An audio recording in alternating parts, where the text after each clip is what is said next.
سکتی ہوں۔ یہ تعلیمی مقاصد کے لیے ایک خلاصہ ہے، کتاب کا لفظ بلفظ ترجمہ نہیں۔ چونکہ یہ اے آئی سے تیار کردہ آڈیو ہے، آپ کو چھوٹی گرامر یا تلفظ کی غلطیاں نظر آ سکتی ہیں، اور بعض اوقات جنس تقریر کا مسئلہ بھی ہو سکتا ہے، یعنی مذکر الفاظ مؤنث شکل میں پڑھے جا سکتے ہیں۔ آج ہم کچھ ایسے مواد پر بات کر رہے ہیں جو واقعی گہرے سوالات اٹھاتے ہیں۔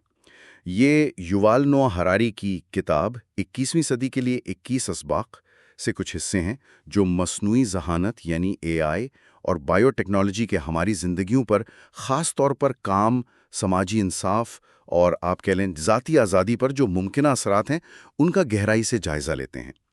تو آج کا مقصد یہ سمجھنا ہے کہ یہ جو ٹیکنالوجیز ہیں جو بہت تیزی سے آ رہی ہیں، یہ مستقبل میں ہمارے معاشرے کو، روزگار کو کیسے بدل سکتی ہیں، اور اس سے کیا بڑے چیلنجز، کیا بنیادی مسائل سامنے آ رہے ہیں۔ تو آئیے ذرا اس کو کھولتے ہیں۔ جی بالکل، اور دیکھیں نا، یہ صرف ٹیکنالوجی یا گیجٹس کی بات نہیں ہے۔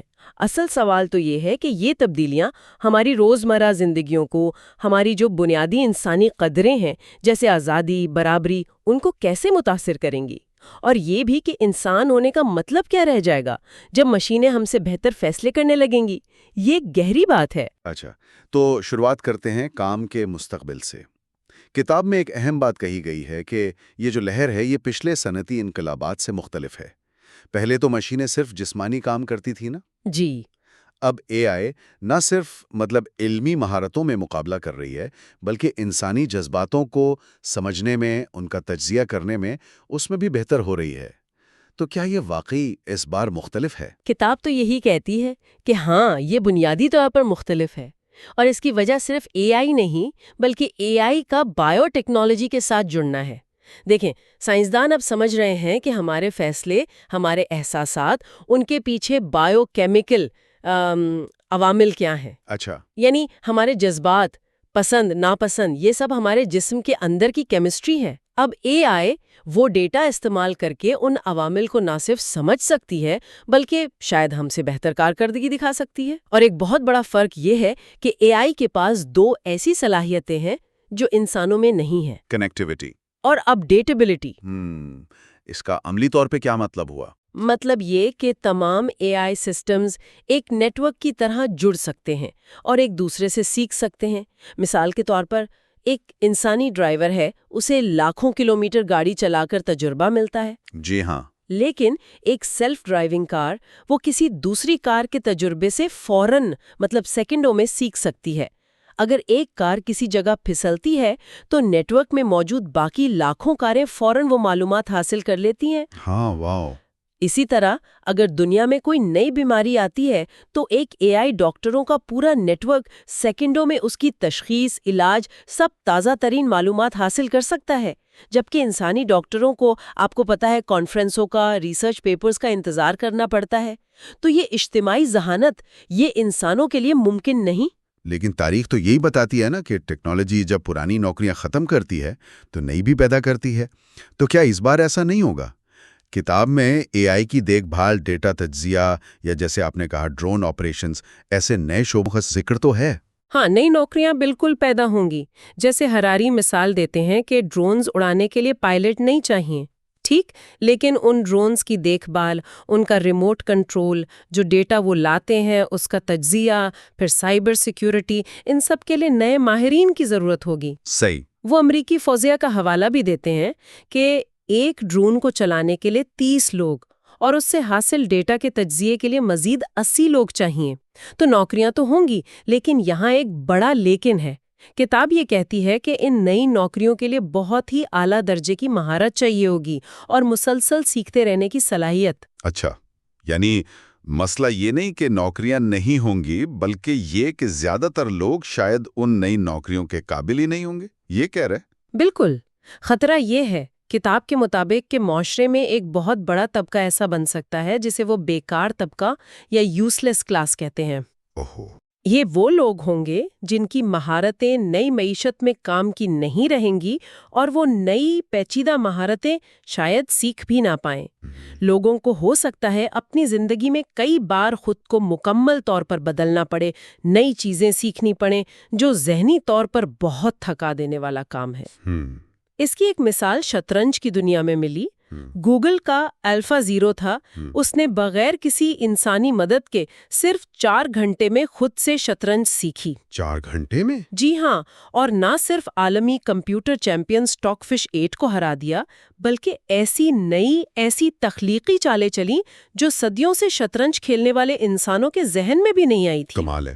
تو یہ مثال دکھاتی ہے کہ اے آئی صرف کام نہیں کر سکتی، بلکہ وہ تخلیقی صلاحیتوں میں بھی انسانوں کو پیچھے چھوڑ سکتی ہے۔ اگر ہم اس کو بڑے پیمانے پر دیکھیں تو یہ صرف بے روزگاری کا مسئلہ نہیں رہتا، یہ انسانوں کی ایک بڑی تعداد کے معاشی طور پر مکمل طور پر غیر متعلقہ ہو جانے کا خطرہ بن جاتا ہے۔ یہ واقعی ایک سنجیدہ تصویر ہے۔ اچھا، تو کام کی دنیا میں یہ اتھل پتھل تو ایک بات ہوئی، لیکن اس کتاب میں ایک اور پہلو پر بھی بہت زور دیا گیا ہے جو شاید اس سے بھی زیادہ پریشان کن ہے، کہ یہی ٹیکنالوجی ہمیں تاریخ کی سب سے گہری سماجی تقسیم یعنی عدم مساوات کی طرف دھکیل سکتی ہے۔ یہ خطرہ کیسے بن رہا ہے؟ اس کے 2 بنیادی پہلو ہیں جیسا کتاب میں بتایا گیا ہے۔ پہلا تو وہی جس پر ہم نے بات کی کہ اگر عوام کی اکثریت معاشی طور پر غیر اہم ہو جاتی ہے تو ان کی سیاسی اور سماجی حیثیت بھی کمزور ہو جائے گی، ہے نا؟ ریاست، اشرافیہ، وہ ان کی فلاح و بہبود میں کیوں پیسہ لگائیں گے جن کی معیشت کو ضرورت ہی نہیں؟ منطقی بات ہے۔ دوسرا پہلو، اور یہ زیادہ آپ کہہ لیں ڈراؤنا ہے، وہ ہے بائیو ٹیکنالوجی کا کردار۔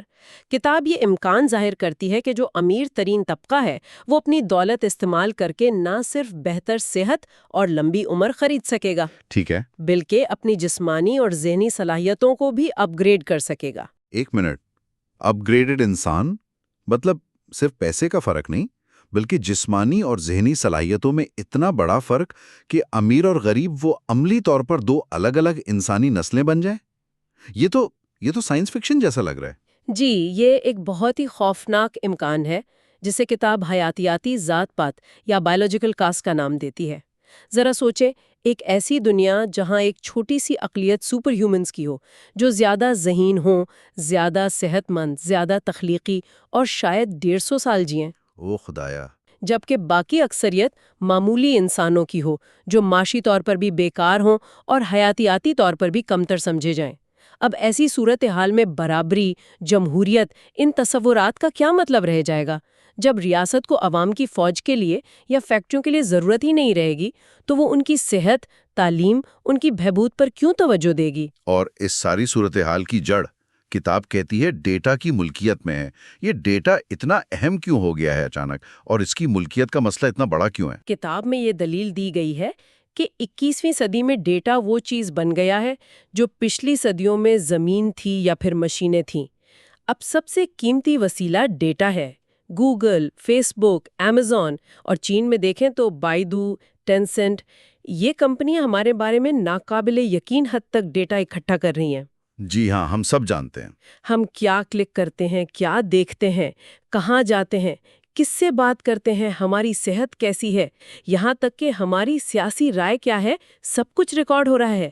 اور سب سے دلچسپ بات کیا ہے، ہم اکثر یہ اپنا سب سے قیمتی اثاثہ، ہمارا ذاتی ڈیٹا، مفت ای میل کے لیے یا سوشل میڈیا پر یا بلیوں کی کوئی مزاحیہ ویڈیو دیکھنے کے بدلے میں خوشی خوشی ان کمپنیوں کو دے دیتے ہیں۔ لیکن اس ڈیٹا سے انہیں طاقت کیا ملتی ہے، سوائے اس کے کہ وہ ہمیں اشتہار دکھائیں؟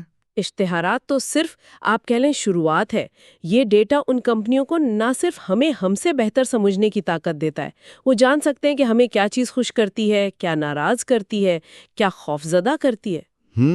بلکہ وہ اس سمجھ کو استعمال کر کے ہماری رائے، ہمارے رویے اور یہاں تک کہ ہمارے سیاسی خیالات کو بھی بدل سکتے ہیں۔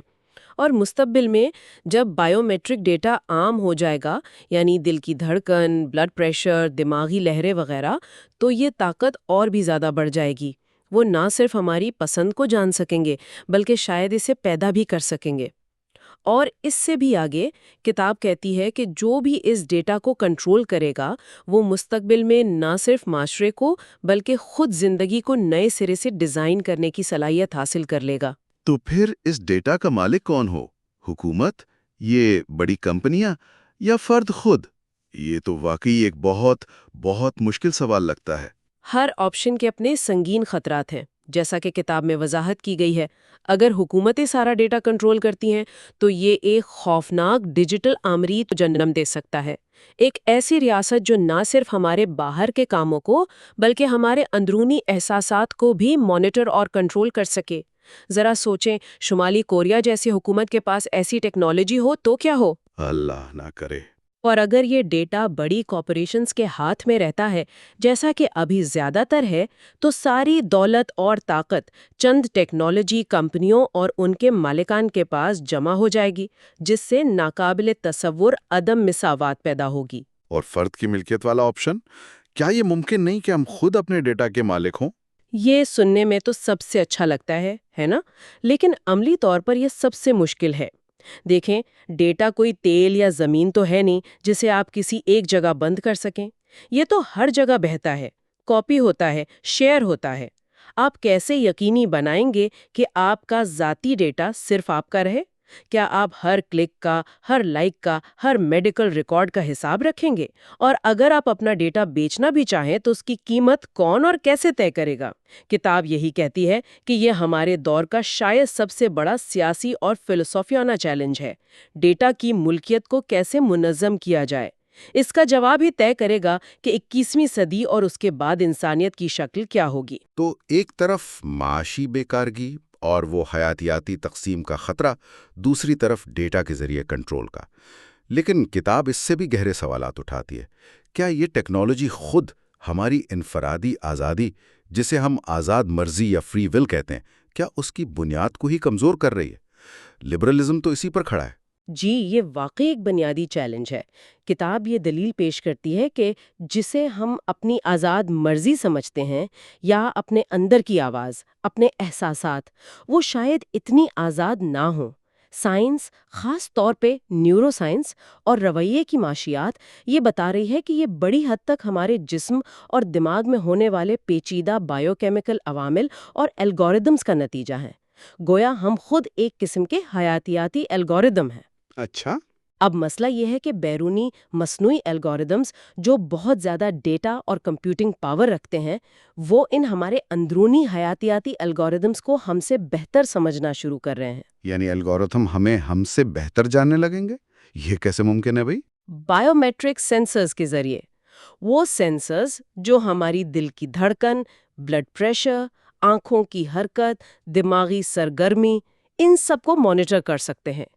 ان کے ذریعے الگوریتھم ہمارے اصل احساسات اور خواہشات کو جان سکتے ہیں، یہاں تک کہ ان احساسات کو بھی جن سے ہم خود واقف نہیں ہوتے۔ وہ جان سکتے ہیں کہ کون سی خبر ہمیں غصہ دلائے گی، کون سا اشتہار ہمیں خریداری پر مائل کرے گا، کون سا سیاسی نعرہ ہمارے جذبات کو بھڑکائے گا۔ کتاب کہتی ہے کہ مستقبل میں الگوریدم ہمیں بتا سکتے ہیں کہ ہمیں کیا پڑھنا چاہیے، کس سے شادی کرنی چاہیے، کون سی نوکری کرنی چاہیے، اور ان کے مشورے ہمارے اپنے ذاتی احساسات سے زیادہ قابل اعتبار ہو سکتے ہیں، کیونکہ وہ ڈیٹا کی بنیاد پر ہمارے بارے میں ہم سے زیادہ جانتے ہوں گے۔ لیکن کیا لوگ، خاص طور پر زندگی کے بڑے فیصلوں میں یا اخلاقی معاملات میں، کیا وہ کبھی ایک مشین یا الگوریدم پر اتنا بھروسہ کریں گے، اپنی اندرونی آواز، اپنے ضمیر کو چھوڑ کر؟ کتاب کا کہنا ہے کہ شاید ہاں کریں گے، اور اس کی وجہ عملیت پسندی ہوگی۔ اگر الگوریدم مستقل بہتر نتائج دیں، بہتر صحت، بہتر مالی فیصلے، محفوظ ڈرائیونگ، تو لوگ آہستہ آہستہ ان پر انحصار کرنے لگیں گے۔ اخلاقی معاملات میں بھی الگوریدم کا ایک ممکنہ فائدہ یہ بتایا گیا ہے کہ ان میں انسانی جذبات نہیں ہوتے، غصہ، خوف، تعصب، لالچ۔ اس لیے وہ ممکنہ طور پر انسانوں سے زیادہ مستقل مزاجی اور غیر جانبداری سے اخلاقی اصولوں پر عمل کر سکتے ہیں۔ وہ مشہور ٹرالی پرابلم کی مثال لیں۔ جی۔ ایک سیلف ڈرائیونگ کار کو فیصلہ کرنا ہے کہ دو راہگیروں کو بچانے کے لیے وہ سڑک سے اتر کر اپنے مالک کو خطرے میں ڈال دے۔ انسان ایسی صورتحال میں گھبرا سکتا ہے، جذباتی فیصلہ کر سکتا ہے۔ ایک الگوریدم اگر اسے پہلے سے پروگرام کیا گیا ہے تو وہ طے شدہ اخلاقی اصول کے مطابق بالکل ٹھنڈے دماغ سے فیصلہ کرے گا۔ تو پھر خطرہ کیا ہے اگر الگوریدم زیادہ اخلاقی یا کم از کم زیادہ مستقل مزاج فیصلے کر سکتے ہیں؟ خطرہ یہ نہیں ہو کہ وہ بوٹ بغاوت کر دیں گے جیسا کہ فلموں میں دکھاتے ہیں۔ کتاب کے مطابق اصل خطرہ یہ ہے کہ الگوریدم ہمیشہ اپنے انسانی آقاؤں کے حکم کی تعمیل کریں گے، چاہے وہ حکم کتنا ہی غیر اخلاقی یا خطرناک کیوں نہ ہو۔ وہ سوال نہیں کریں گے، وہ تھکیں گے نہیں، ان کا ضمیر نہیں ہوگا۔ صحیح۔ اور یہ چیز ڈیجیٹل آمیری کے لیے ایک بہترین آلہ بن سکتی ہے۔ ایک ایسی حکومت جو بائیو میٹرک نگرانی اور اے آئی کے ذریعے شہریوں کے ہر عمل، ہر لفظ، حتیٰ کہ ہر احساس کو مانیٹر کر سکے اور اسے کنٹرول کر سکے، یہ تاریخ کی سب سے زیادہ جابرانہ، سب سے زیادہ ظالم حکومت ہوگی، جس سے بچ نکلنا تقریباً ناممکن ہوگا۔ تو ان تمام باتوں کا، ان تجزیوں کا نچوڑ کیا نکلتا ہے؟ خلاصہ کیا ہے؟ ایک طرف اے آئی اور بائیوٹیک میں بے پناہ فائدے نظر آتے ہیں، بیماریوں کا علاج، معاشی ترقی، سہولتیں، تو دوسری طرف یہ وجودی خطرات ہیں، معاشی بیکاری، شدید عدم مساوات، آزادی کا خاتمہ۔ ان سب کا کیا مطلب سمجھیں ہم؟ دیکھیے، سب سے اہم نقطہ جو کتاب بار بار سامنے لاتی ہے وہ یہ ہے کہ ٹیکنالوجی کا مستقبل پہلے سے لکھا ہوا نہیں ہے۔ یہ کوئی تقدیر نہیں کہ اے آئی ہمیں لازماً بیکار بنا دے گی یا ڈیجیٹل آمیریت قائم ہو جائے گی۔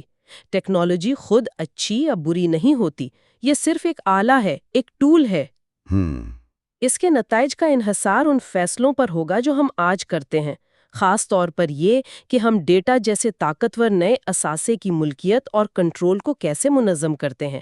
کیا ہم اسے چند کمپنیوں یا حکومتوں کے ہاتھ میں رہنے دیں گے، یا کوئی ایسا عالمی نظام بنانے کی کوشش کریں گے جو زیادہ منصفانہ ہو اور انسانی وقار اور آزادی کا تحفظ کرے؟ یعنی ذمہ داری ٹیکنالوجی پر نہیں، ہم انسانوں پر آتی ہے۔ بالکل۔ کتاب اس بات پر بہت زور دیتی ہے کہ جس رفتار اور جتنے وسائل سے ہم اے آئی اور بائیو ٹیکنالوجی کو ترقی دے رہے ہیں، ہمیں اسی قدر بلکہ اس سے زیادہ انسانی شعور، تنقیدی سوچ اور اخلاقی سمجھ بوجھ کو گہرا کرنے پر توجہ دینی چاہیے۔ ہمیں صرف کوڈنگ اور مشین لرننگ ہی نہیں سیکھنی، بلکہ ہمیں فلسفہ، تاریخ، آرٹ، نفسیات، ان چیزوں کو بھی سمجھنا ہوگا، تاکہ ہم یہ جان سکیں کہ ہم انسان کے طور پر کون ہیں، ہماری اقدار کیا ہیں اور ہم کیسا مستقبل بنانا چاہتے ہیں۔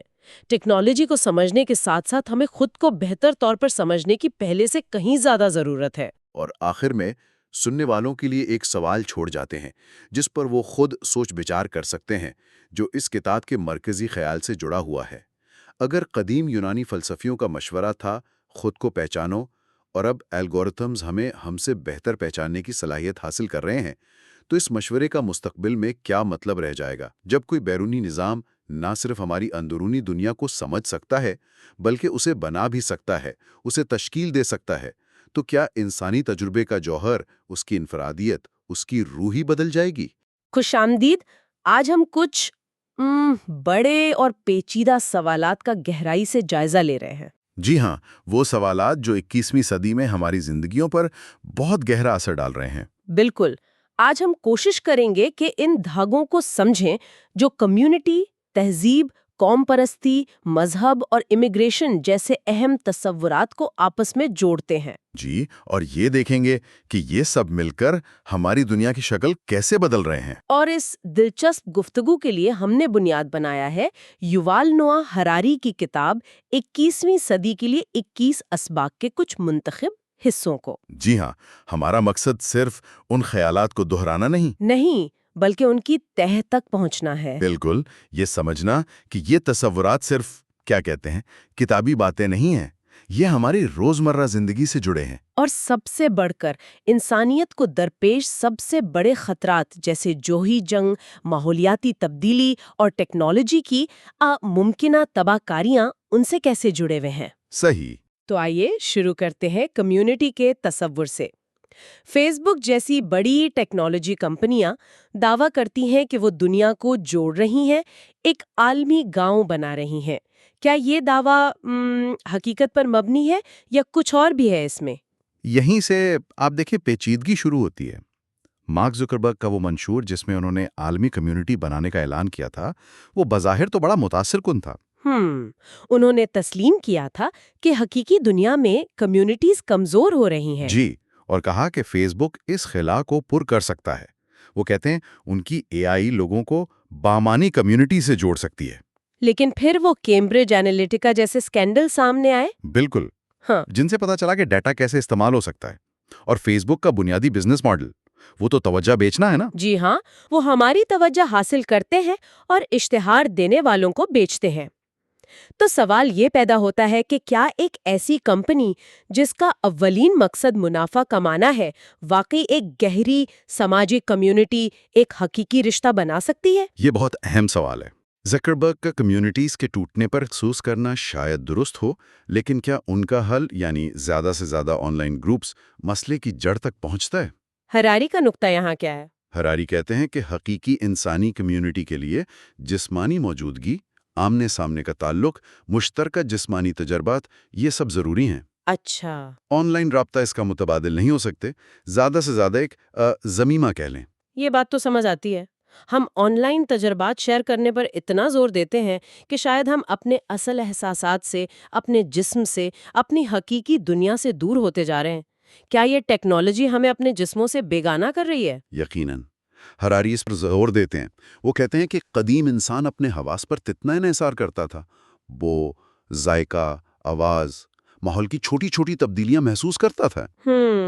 آج ہم سکرینوں میں اتنا گم ہیں کہ ہمیں شاید پتہ بھی نہیں چلتا کہ ہمارے ارد گرد کیا ہو رہا ہے یا ہمارا اپنا جسم کیا محسوس کر رہا ہے۔ اور فیس بک کا ایلگورتھم تو بنا ہی اسی لیے ہے کہ ہم زیادہ سے زیادہ وقت آن لائن گزاریں۔ بالکل۔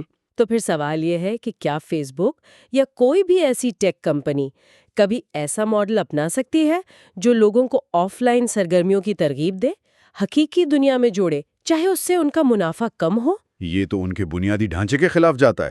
ہاں، یہی تو مسئلہ ہے۔ یہی اصل چیلنج ہے۔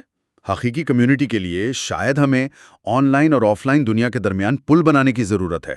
ٹیکنالوجی صرف ایک آلہ ہو سکتی ہے، منزل نہیں۔ صحیح۔ جب تک کمپنیاں اس تضاد کو حل نہیں کرتی، ان کے کمیونٹی بنانے کے دعوے وہ کیا کہتے ہیں، مشکوک ہی رہیں گے۔ اچھا، کمیونٹی کی اس بحث سے چلے آگے بڑھتے ہیں تہذیب کے وسیع تر تصور کی طرف۔ ایک بہت مشہور نظریہ ہے تہذیبوں کا ٹکراؤ، یعنی کلیش آف سیولائزیشنز۔ جی، ہنٹنگٹن کا نظریہ۔ ہاں، کہ دنیا مختلف ناقابل مصالحت تہذیبوں میں بٹی ہوئی ہے، مغرب، اسلام، چینی تہذیب وغیرہ، اور ان میں ٹکراؤ لازمی ہے۔ ہراری اس بارے میں کیا کہتے ہیں؟ ہراری اس نظریے کو یکسر مسترد کرتے ہیں۔ وہ اسے گمراہ کن سمجھتے ہیں۔ اچھا، کیوں؟ ان کا بنیادی استدلال یہ ہے کہ انسانی گروہ حیاتیاتی انواع کی طرح نہیں ہوتے، مطلب ان کی کوئی طے شدہ ازلی شناخت نہیں ہوتی۔ انسانی تہذیبیں، ثقافتیں، وہ تو مسلسل بدلتی رہتی ہیں، ایک دوسرے میں ضم ہوتی ہیں، نئی شکلیں لیتی ہیں۔ مثال کے طور پر؟ وہ جرمنوں کی شاندار مثال دیتے ہیں۔ صرف پچھلی ایک صدی میں جرمنی نے 6 مختلف نظام دیکھیں: ہونزولارن سلطنت، وائمر جمہوریہ، نازی دور، پھر مشرقی اور مغربی جرمنی، اور اب متحد جمہوری جرمنی۔ ہاں، یہ تو ہے۔ تو کیا کوئی ایسی جرمن روح ہے جو ان سب میں ایک جیسی رہی ہو؟ شناختیں تو کہانیوں سے بنتی ہیں جو ہم سناتے ہیں، اور یہ کہانیاں بدلتی رہتی ہیں۔ تو اگر تہذیبیں اس طرح ٹکرا نہیں رہیں تو پھر دنیا کی موجودہ صورتحال کیا ہے؟ کیا ہم سب الگ الگ ہیں یا کسی نہ کسی طرح جڑے ہوئے ہیں؟ ہراری کا کہنا ہے کہ عملی طور پر آج دنیا میں صرف ایک ہی غالب تہذیب ہے۔ ایک ہی تہذیب؟ یہ کیسے؟ اس کی ثبوت ہر جگہ ہیں۔ سیاست میں دیکھیں، تقریباً تمام ممالک اقوام متحدہ کے رکن ہیں۔ ایک جیسے سفارتی آداب، ریاست کا ایک جیسا بنیادی تصور۔ اولمپکس میں ہر ملک اپنا جھنڈا لہراتا ہے، اپنا قومی ترانہ بجاتا ہے۔ یہ سب ایک ہی عالمی سیاسی کھیل کے اصول ہیں، ہے نا؟ ہاں، یہ تو ٹھیک ہے۔ اور معیشت میں؟ وہاں بھی یہی ہے۔ سرمایہ دارانہ نظام، ڈالر، بینک، سٹاک مارکیٹ، ان سب کا بنیادی ڈھانچہ دنیا بھر میں کم و بیش ایک جیسا ہے۔ صحیح۔ اور سب سے واضح مثال شاید سائنس اور طب کی ہے۔ آپ کہیں بھی چلے جائیں، ٹوکیو، تہران، ٹورانٹو، کراچی، بیمار ہوں تو ایک جیسے ہسپتال ملیں گے، ڈاکٹر ایک ہی سائنسی نظریات کی بنیاد پر علاج کریں گے، جراثیم کا نظریہ، خلیات کا نظریہ۔ یہاں تک کہ جو ممالک مغرب کے شدید مخالف ہیں، جیسے ایران یا شمالی کوریا، جب وہ ایٹم بم بنانا چاہتے ہیں تو انہیں بھی اسی فزکس اور کیمسٹری کا سہارا لینا پڑتا ہے جو امریکہ یا اسرائیل استعمال کرتے ہیں۔ یعنی عملی سطح پر ہم سب ایک ہی نظام کا حصہ ہیں۔ بالکل، یہاں تک کہ اسلامی شدت پسند گروہ جو بظاہر ماضی کی طرف لوٹنے کی بات کرتے ہیں، ان کے نظریات پر بھی جدید مغربی فکر کا اثر نظر آتا ہے۔ اچھا۔ تو ہراری کا نتیجہ یہ ہے کہ تہذیبوں کی اصل پہچان ان کے اندرونی اختلافات اور بحثوں سے ہوتی ہے، نہ کہ بیرونی ٹکراؤ سے۔ آج کے جو بڑے عالمی چیلنجز ہیں، جوہری جنگ، ماحولیاتی تبدیلی، تکنیکی خطرات، یہ دراصل اسی ایک عالمی تہذیب کے اندرونی جھگڑے ہیں۔ یہ مغرب بمقابلہ باقی دنیا کا مسئلہ نہیں؟ نہیں، یہ پوری انسانیت کا مشترکہ مسئلہ ہے۔ یہ ایک بہت اہم نکتہ ہے۔ لیکن اگر ہم سب عملی طور پر ایک ہی عالمی تہذیب کا حصہ ہیں اور ہمارے مسائل بھی مشترکہ ہیں، تو پھر پچھلے کچھ عرصے سے یہ قوم پرستی کی اتنی طاقتور لہر کیوں نظر آ رہی ہے؟ دنیا بھر میں میرا ملک پہلے جیسے نعرے کیوں مقبول ہو رہے ہیں؟ یہ تو اس عالمی تہذیب کے تصور سے ٹکراتا ہے۔ جی، یہ تضاد بہت دلچسپ ہے اور ہراری اس کی گہرائی میں جاتے ہیں۔ وہ یاد دلاتے ہیں کہ قوم پرستی کوئی بہت قدیم، کوئی فطری انسانی جذبہ نہیں ہے۔ اچھا۔ یہ ایک نسبتاً نیا تصور ہے، پچھلی چند صدیوں میں ابھرا ہے۔ اس کا بنیادی مقصد تھا بڑے پیمانے پر لوگوں کو اکٹھا کرنا، ایسے کام کرنے کے لیے جو چھوٹے قبائل یا گروہ نہیں کر سکتے تھے۔ جیسے بڑی سلطنتیں چلانا، قومی منڈیاں بنانا، صحت اور تعلیم جیسے عوامی نظام قائم کرنا۔ وہ قدیم مصر کی مثال دیتے ہیں کہ دریائے نیل کو قابو کرنے کے لیے لاکھوں لوگوں کا تعاون درکار تھا، جس نے قبائلی وفاداریوں سے اوپر اٹھ کر ایک مصری قوم کا تصور پیدا کرنے میں مدد دی۔ تو قوم پرستی نے تاریخ میں ایک کہہ لیں مثبت کردار ادا کیا ہے، لوگوں کو جوڑا ہے؟ ایک حد تک ہاں، بڑے پیمانے پر سماجی ڈھانچے بنانے میں مدد دی ہے، لیکن ہراری کا استدلال ہے کہ آج صورتحال بالکل مختلف ہے۔ کیسے؟ 21ویں صدی کے 3 سب سے بڑے چیلنجز، جوہری جنگ کا خطرہ، ماحولیاتی تباہی اور ٹیکنالوجی، خاص طور پر AI اور بائیو انجینئرنگ سے پیدا ہونے والے خطرات، یہ اپنی نوعیت میں عالمی ہیں۔ جی ہاں۔ کوئی ایک ملک اکیلے ان کا مقابلہ کر ہی نہیں سکتا۔ ایٹمی جنگ سرحدیں نہیں دیکھے گی، ماحولیاتی تبدیلی سب کو متاثر کرے گی، اور AI یا جینیاتی انجینئرنگ کی دوڑ اگر بے قابو ہو گئی تو نتائج پوری انسانیت بھگتے گی۔ تو کیا یہ کہا جا سکتا ہے کہ آج کی قوم پرستی، میرا مطلب ہے یہ جو میرا ملک پہلے کا نعرہ ہے، یہ ایک طرح سے ان بڑے عالمی مسائل سے نظریں چرانے کی کوشش ہے، ایک خطرناک فرار؟ ہاں، یہ کہا جا سکتا ہے۔ جیسے محلے میں آگ لگی ہو اور ہر کوئی صرف اپنے گھر کے سامنے پانی ڈال رہا ہو، یہ سوچے بغیر کہ آگ پھیل کر سب کو لپیٹ میں لے لے گی۔ یہ تشبیہ کافی حد تک درست ہے۔ ماحولیاتی تبدیلی کی مثال لیں۔ مسئلہ عالمی ہے، لیکن فوری اثرات ہر ملک پر مختلف ہیں۔ روس کو شاید مختصر مدت میں کچھ فائدے نظر آئیں، آرکٹک کے راستے کھلنا، سائبیریا میں زراعت، جبکہ بنگلہ دیش یا مالدیو جیسے ممالک کے لیے یہ وجود کا خطرہ ہے۔ بالکل۔ یہ مفادات کا ٹکراؤ عالمی معاہدے کو بہت مشکل بنا دیتا ہے۔ اسی طرح ٹیکنالوجی کی دوڑ ہے۔ اگر ایک ملک AI میں بہت آگے نکل جائے تو دوسرے ممالک پیچھے نہیں رہنا چاہیں گے۔ ایک خطرناک دوڑ شروع ہو جائے گی۔ جی، جسے روکنے کے لیے عالمی قوانین اور تعاون کی ضرورت ہے۔ تو اس کا مطلب یہ ہوا کہ ہمیں اپنی مقامی شناخت، اپنی قومی وفاداری کو مکمل طور پر ترک کرنے کی ضرورت نہیں، لیکن ہمیں اس کے ساتھ ساتھ ایک عالمی شناخت، ایک عالمی ذمہ داری کا احساس بھی پیدا کرنا ہوگا۔ بالکل۔ شاید یورپین یونین اپنی تمام تر مشکلات کے باوجود اس کی ایک مثال ہے، جہاں ممالک اپنی قومی شناخت رکھتے ہوئے بھی کچھ معاملات میں ایک بڑے مقصد کے لیے اکٹھے ہوئے ہیں۔ یہ ایک نازک توازن ہے، اور اس توازن کو مزید پیچیدہ بنانے والا ایک اور عنصر ہے مذہب۔ جی ہاں، قوم پرستی کی لہر کو اکثر مذہبی شناخت سے جوڑا جاتا ہے۔ ہاں، یہ تعلق اکثر نظر آتا ہے، قومی بیانیے میں مذہبی علامتوں کا استعمال۔ تو ہراری کے مطابق 21ویں صدی کے چیلنجز کے تناظر میں مذہب کا کیا کردار ہے؟ کیا روایتی مذاہب ان مسائل سے کوئی حل پیش کر سکتے ہیں؟ یہاں ہراری ایک اہم تفریق کرتے ہیں۔ اگر ہم خالصتاً تکنیکی مسائل کی بات کریں، بہتر فصلیں اگانا، بیماریوں کا علاج، معاشی پالیسیاں بنانا، تو روایتی مذاہب اب زیادہ متعلقہ نہیں رہے۔ اچھا؟ ان میدانوں میں سائنس، ٹیکنالوجی، جدید نظریات نے جگہ لے لی ہے۔ پہلے لوگ بارش کے لیے مذہبی رسومات کرتے تھے، آج موسمیات کی پیشین گوئی دیکھتے ہیں۔ بیماری کے لیے پیر فقیر کے بجائے ڈاکٹر کے پاس جاتے ہیں۔ لیکن اس کا مطلب یہ تو نہیں کہ مذہب غیر اہم ہو گیا ہے۔ اس کا اثر تو آج بھی بہت گہرا ہے، سماجی اور سیاسی سطح پر۔ بالکل، ہراری کہتے ہیں کہ مذہب کا اصل زور اب تکنیکی اور پالیسی مسائل حل کرنے میں نہیں، بلکہ دو دوسرے شعبوں میں ہے: تشریح اور شناخت۔ تشریح اور شناخت؟ جی، مذہب ہمیں بتانے کی کوشش کرتا ہے کہ سائنس کی دریافتوں کا کیا مطلب ہے، زندگی کا مقصد کیا ہے، کیا صحیح ہے، کیا غلط۔ اور اس سے بھی بڑھ کر مذہب ہم اور وہ کی لکیریں کھینچنے میں بہت طاقتور ہے۔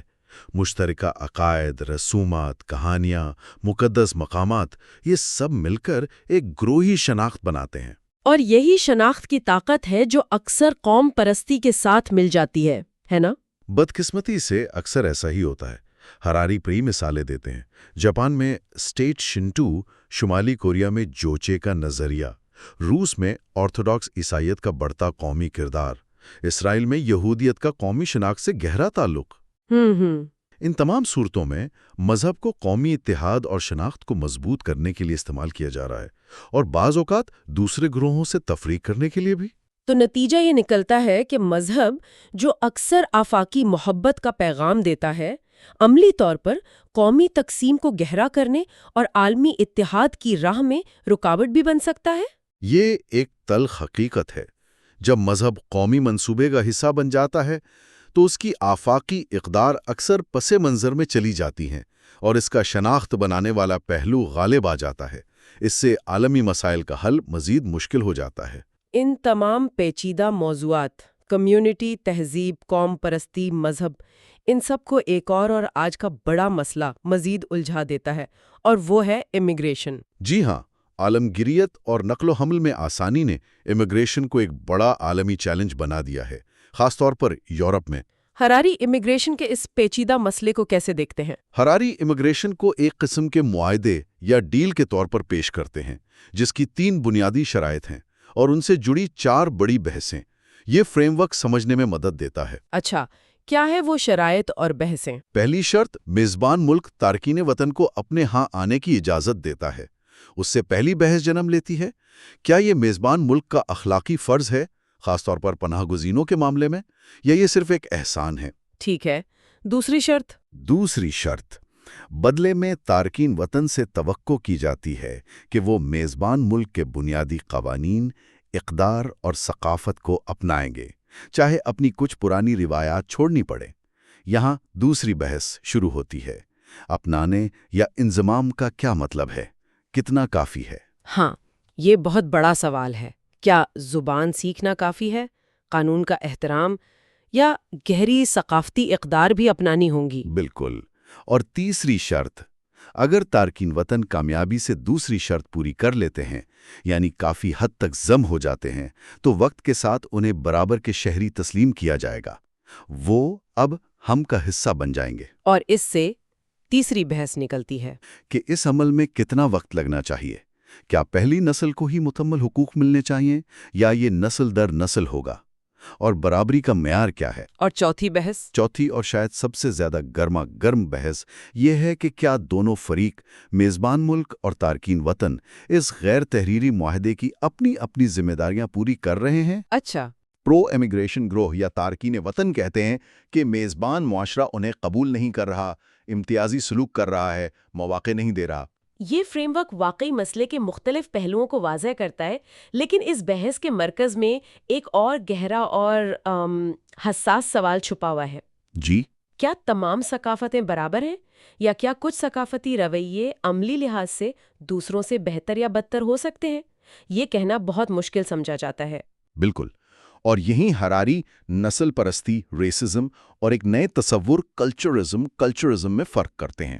کلچرزم یہ کیا ہے؟ نسل پرستی تو غیر سائنسی ہے، کیونکہ حیاتیاتی طور پر انسانوں میں کوئی خاص فرق نہیں ہوتا، لیکن ثقافتی فرق حقیقی ہوتے ہیں۔ مختلف معاشروں میں خاندان، جنس، وقت، عزت، تنازعات سے نپٹنے کے طریقے مختلف ہوتے ہیں۔ کلچرزم کا مطلب ہے ان ثقافتی فرق کی بنیاد پر فیصلے کرنا۔ ہراری نے اس کی وضاحت کے لیے کولڈیا اور وارم لینڈ کی فرضی مثال بھی دی ہے نا؟ جی ہاں، فرض کریں کولڈیا میں لوگ تنازعات سے بچتے ہیں، دباتے ہیں، وارم لینڈ میں کھل کر بحث کرتے ہیں۔ جب ایک وارم لینڈر کولڈیا جاتا ہے تو اسے جھگڑالو سمجھا جاتا ہے، جب کولڈین وارم لینڈ جاتا ہے تو اسے سرد مہر سمجھا جاتا ہے۔ یہ نسل پرستی نہیں ہے، کلچرلزم ہے۔ لیکن کیا کلچرلزم بھی اتنا ہی خطرناک نہیں ہو سکتا جتنا نسل پرستی؟ اس میں بھی تو دقیانوسی سمت تصورات شامل ہے۔ یقیناً اس میں بڑے خطرات ہیں۔ ہراری 3 بڑے خطرات بتاتے ہیں۔ پہلا، مقامی ثقافت کو موضوعی طور پر برتر سمجھ لینا۔ دوسرا، حد سے زیادہ عمومیت کرنا، یعنی یہ سمجھنا کہ ایک ثقافت کے تمام لوگ ایک جیسے ہیں۔ تیسرا، شماریاتی دعووں کی بنیاد پر افراد کے بارے میں پہلے سے رائے قائم کرنا۔ یعنی اگر اوسطاً کولڈیا کے لوگ کم ملنسار ہیں، تب بھی کوئی ایک کولڈین کسی وارم لینڈر سے زیادہ ملنسار ہو سکتا ہے۔ بالکل، افراد کے بارے میں پہلے سے رائے قائم کرنا غلط ہے۔ تو امیگریشن کی بحث واقعی بہت ہی پیچیدہ ہے۔ اس میں آسان جوابات نہیں ہیں، نہ ہی کوئی واضح طور پر صحیح یا غلط فریق ہے۔ جی، اس کے لیے کھلے ذہن، برداشت اور ایک جمہوری عمل کی ضرورت ہے جہاں مختلف خیالات پر بات ہو سکے۔ یہ سمجھنا ضروری ہے کہ امیگریشن پالیسی پر اختلاف رائے ایک جائز سیاسی بحث ہے۔ تو آج کی اس گفتگو کو سمیٹتے ہوئے ہم نے دیکھا کہ کمیونٹی، تہذیب، قوم پرستی، مذہب اور امیگریشن، یہ سب مسائل آپس میں گتھے ہوئے ہیں۔ جی، اور یہ سب مل کر 21ویں صدی کے ان بڑے وجودی خطرات کے پس منظر میں مزید اہمیت اختیار کر جاتے ہیں جن کا ہم نے شروع میں ذکر کیا تھا: جوہری جنگ، ماحولیاتی تباہی اور تکنیکی رکاوٹیں۔ ان عالمی چیلنجز کا مقابلہ کرنے کے لیے ہمیں اپنی مقامی، قومی، مذہبی اور ثقافتی شناختوں سے بالا تر ہو کر سوچنے کی ضرورت ہے۔ ہمیں ایک مشترکہ انسانی تقدیر کا احساس پیدا کرنا ہوگا۔ لیکن سوال یہ پیدا ہوتا ہے، اور شاید یہ سب سے اہم سوال ہے، کہ کیا موجودہ لبرل اقدام، انفرادی آزادی، انسانی حقوق، رواداری، اس عالمی اتحاد کو قائم کرنے کے لیے کافی ہیں، یا ہمیں کسی گہری، زیادہ جذباتی، مشترکہ انسانی شناخت کی ضرورت ہے؟ ہاں، ایک ایسی شناخت جو قوم پرستی اور روایتی مذہب کی فراہم کردہ شناختی طاقت کا مقابلہ کر سکے۔ یہ واقعی $1 ملین کا سوال ہے۔ قوم پرستی اور روایتی مذاہب اپنی خوبیوں کے باوجود اکثر ہمیں تقسیم کرتے ہیں۔ جی، کیا انسانیت ان تقسیموں سے اوپر اٹھ کر ایک سیارے کے باشندوں کے طور پر ان مشترکہ خطرات کا سامنا کرنے کے لیے متحد ہو پائے گی؟ تاریخ بہت پر امید جواب نہیں دیتی، لیکن مستقبل ابھی لکھا جانا باقی ہے۔ بالکل۔ اور یہی وہ حتمی سوچ ہے جو ہم اپنے سننے والوں کے لیے چھوڑ رہے ہیں۔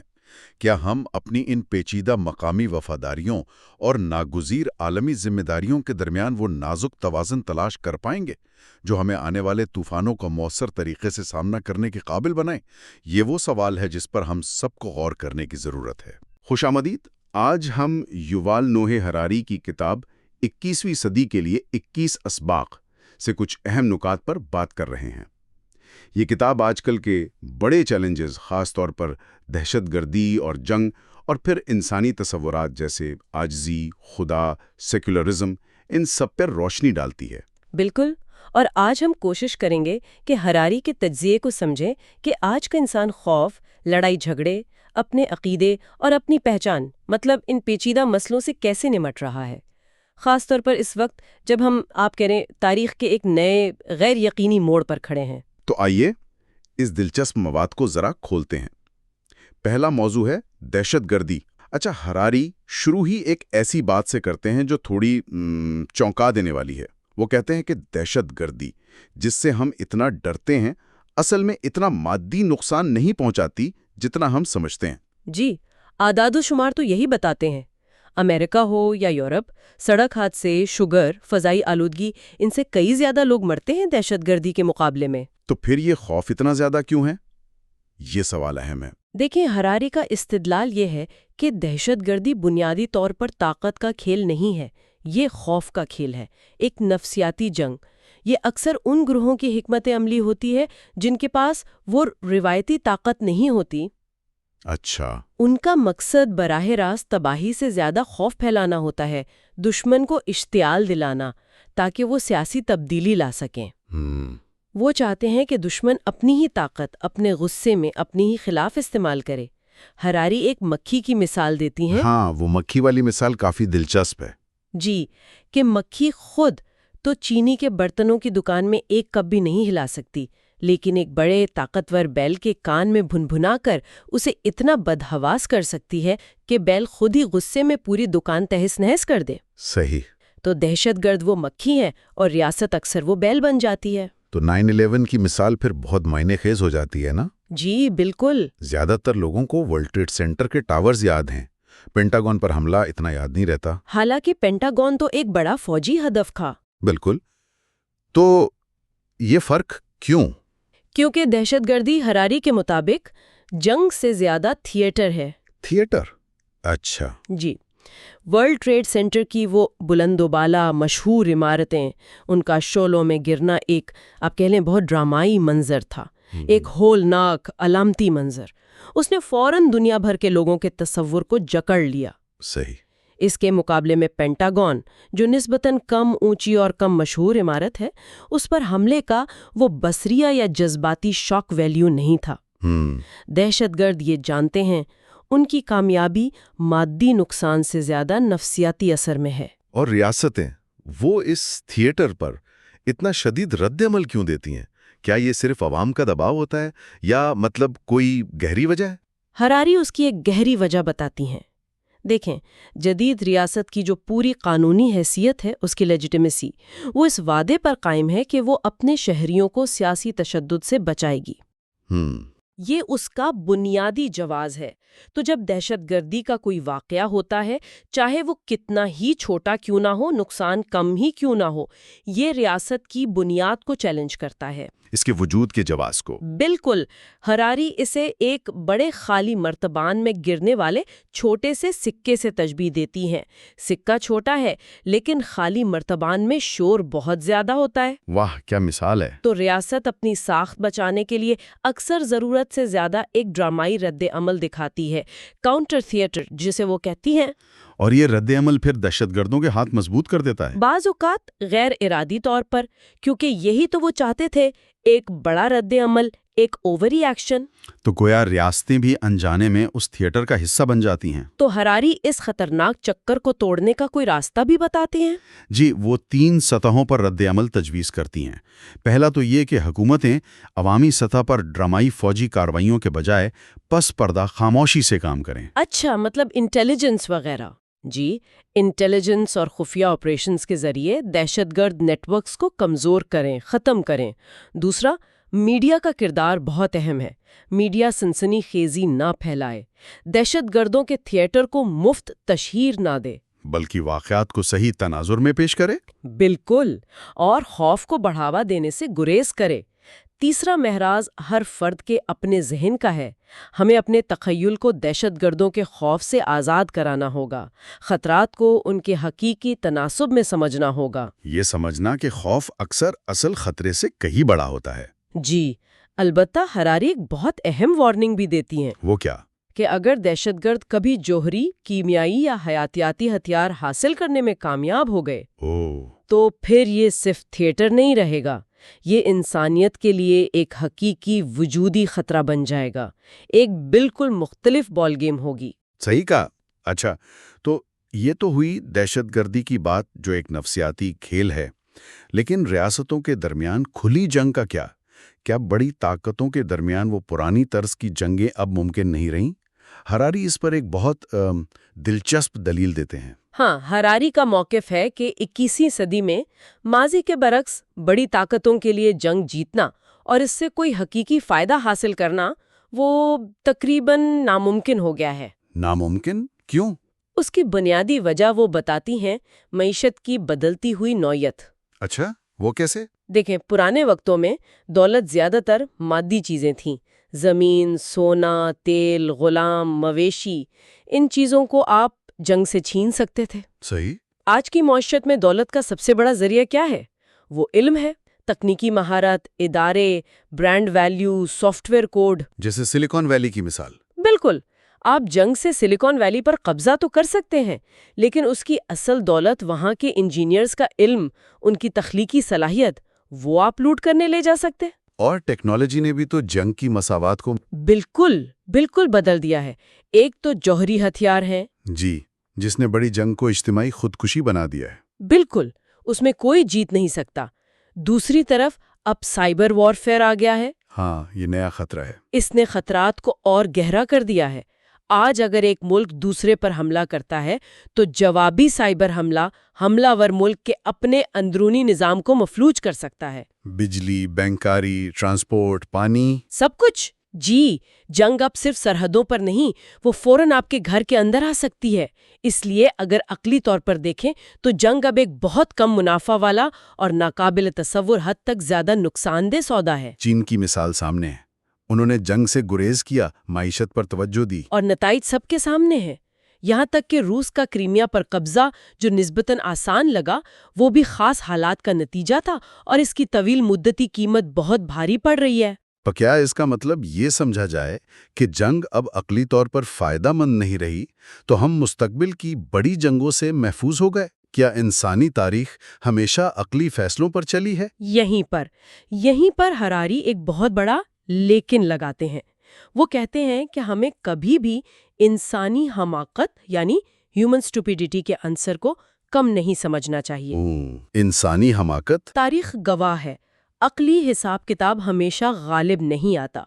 رہنماؤں کی آنا، غلط فہمیاں، قوم پرستی کے جذبات یا بس احمقانہ فیصلے، یہ اکثر عقلی مفادات پر حاوی ہو جاتے ہیں۔ پہلی اور دوسری جنگ عظیم بالکل واضح مثالیں ہیں۔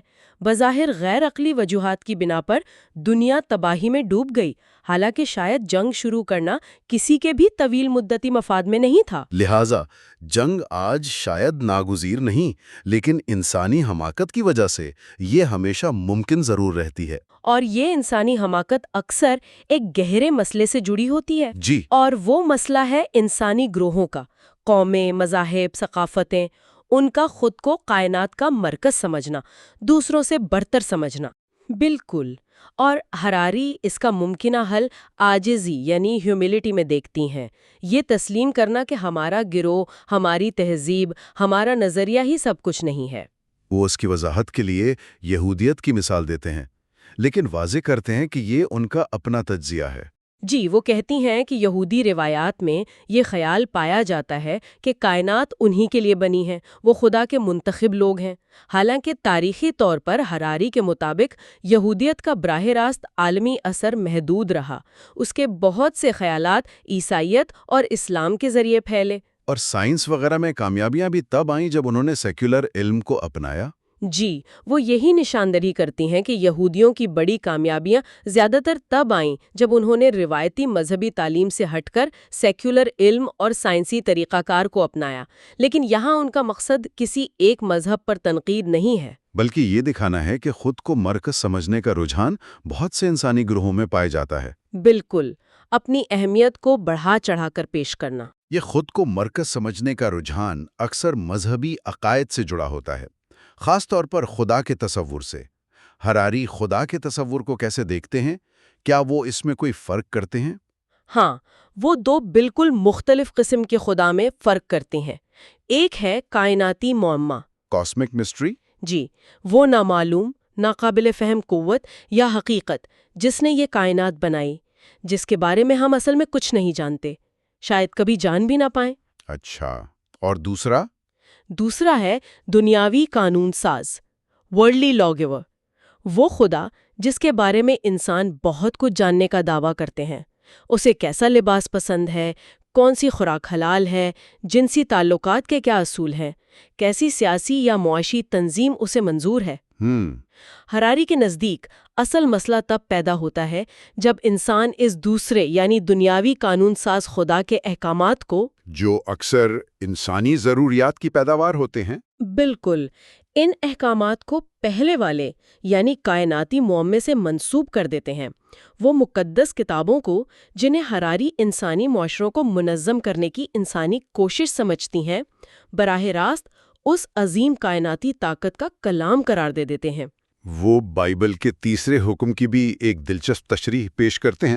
جی، خدا کا نام بے جان نہ لو۔ وہ کہتی ہیں کہ شاید اس کا گہرا مطلب یہی ہے کہ ہمیں اپنے ذاتی، سیاسی یا معاشی مفادات کے لیے اس عظیم کائناتی معمے کا نام استعمال نہیں کرنا چاہیے۔ لیکن ایک اہم سوال جو اکثر اٹھتا ہے، کیا اخلاقیات کے لیے، اچھے برے کی تمیز کے لیے اس قانون ساز خدا پر یقین رکھنا لازمی ہے؟ کہ ہم خدا کے بغیر اچھے نہیں ہو سکتے؟ ہراری کا جواب واضح ہے، نہیں۔ ان کے مطابق اخلاقیات کا بنیادی مطلب ہے دوسروں کی تکلیف کو سمجھنا اور اسے کم کرنے کی کوشش کرنا۔ اور یہ صلاحیت الہامی حکم کی محتاج نہیں؟ نہیں، اس کی جڑیں لاکھوں سال کے ارتقاء میں ہیں۔ تمام سماجی جانوروں، چیمپینزی، بھیڑیے، ہاتھی، ان میں بھی ہمدردی، تعاون، انصاف کے کچھ نہ کچھ ضابطے ہوتے ہیں جو ان کے گروہ کی بقا کے لیے ضروری ہیں۔ بالکل۔ تو انسانوں کو اخلاقی ہونے کے لیے کسی مافوق الفطرت ہستی کے خوف یا وعدے کی ضرورت نہیں۔ سیکولر اخلاقیات، جیسا کہ ہراری بیان کرتی ہیں، وہ بنیادی انسانی اقدار پر مبنی ہے: سچائی، ہمدردی، مساوات، آزادی، ہمت، ذمہ داری۔ اور یہ وہ اقدار ہیں جنہیں بہت سے مذہبی لوگ بھی مانتے ہیں۔ جی بالکل۔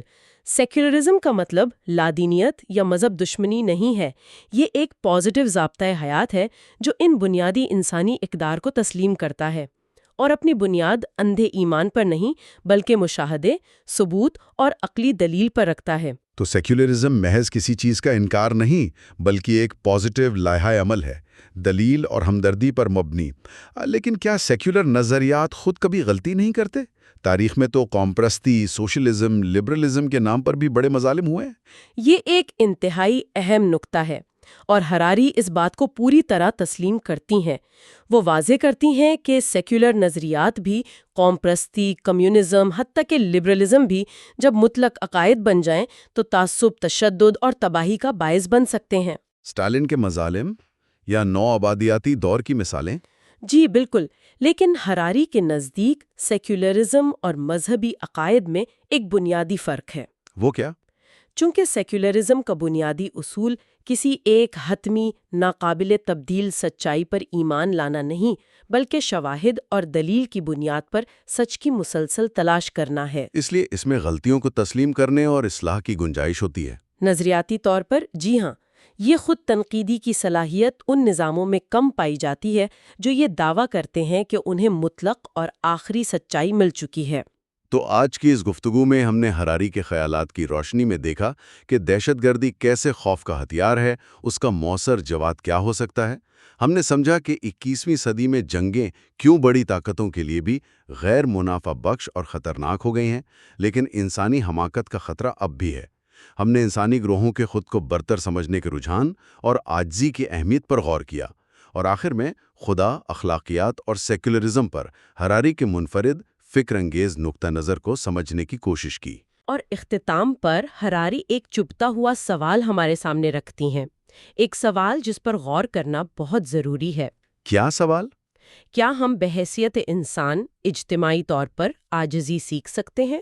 کیا ہم ایک ایسی دنیا بنا سکتے ہیں جو صرف شواہد پر مبنی ہمدردی اور ذمہ داری کے اصولوں پر چلتی ہو؟ خاص طور پر اب جب کہ ہمیں بائیو ٹیکنالوجی اور مصنوعی ذہانت جیسی طاقتیں مل رہی ہیں۔ بالکل، ایسی بے مثال طاقتیں جن کے نتائج کا ہمیں ابھی پوری طرح اندازہ بھی نہیں۔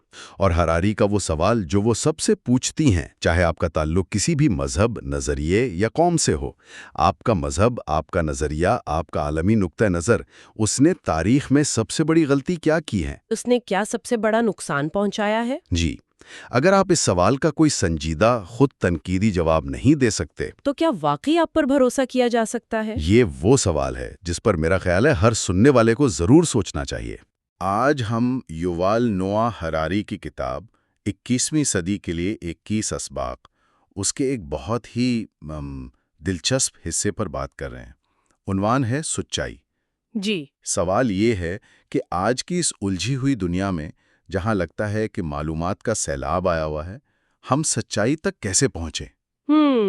خاص طور پر جب عالمی مسائل اتنے پیچیدہ ہیں کہ شاید کوئی ایک شخص انہیں پوری طرح سمجھ ہی نہیں سکتا۔ بالکل۔ تو یہ گفتگو دیکھیں، خاص طور پر ان لوگوں کے لیے ہے جو چیزوں کی تہہ تک جانا چاہتے ہیں، جو صرف آپ کہہ لیں سرخیوں پر نہیں رہنا چاہتے۔ جی ہاں، ہراری ہمیں سوچنے پر مجبور کرتے ہیں کہ اس تیز رفتار دنیا میں ہماری سمجھ، ہماری اقدار اور سچائی کا تصور کیسے بدل رہا ہے، یا شاید وہ ہمیشہ سے ہی ویسا تھا جیسا آج نظر آتا ہے۔ اچھا، تو آج ہم لا علمی، انصاف، جسے پوسٹ ٹروتھ کہا جاتا ہے، اور یہاں تک کہ سائنس فکشن یعنی مستقبل کی کہانیوں کے کردار پر بات کریں گے۔ ٹھیک ہے، تو شروعات کرتے ہیں لا علمی سے۔ اکثر لگتا ہے نا کہ دنیا کے مسئلے ہماری سمجھ سے باہر ہیں۔ بالکل۔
آج ہم یووال نوآ ہراری کی کتاب 21ویں صدی کے لیے 21 اسباق اس کے ایک بہت ہی دلچسپ حصے پر بات کر رہے ہیں۔ عنوان ہے سچائی۔ جی۔ سوال یہ ہے کہ آج کی اس الجھی ہوئی دنیا میں جہاں لگتا ہے کہ معلومات کا سیلاب آیا ہوا ہے، ہم سچائی تک کیسے پہنچیں؟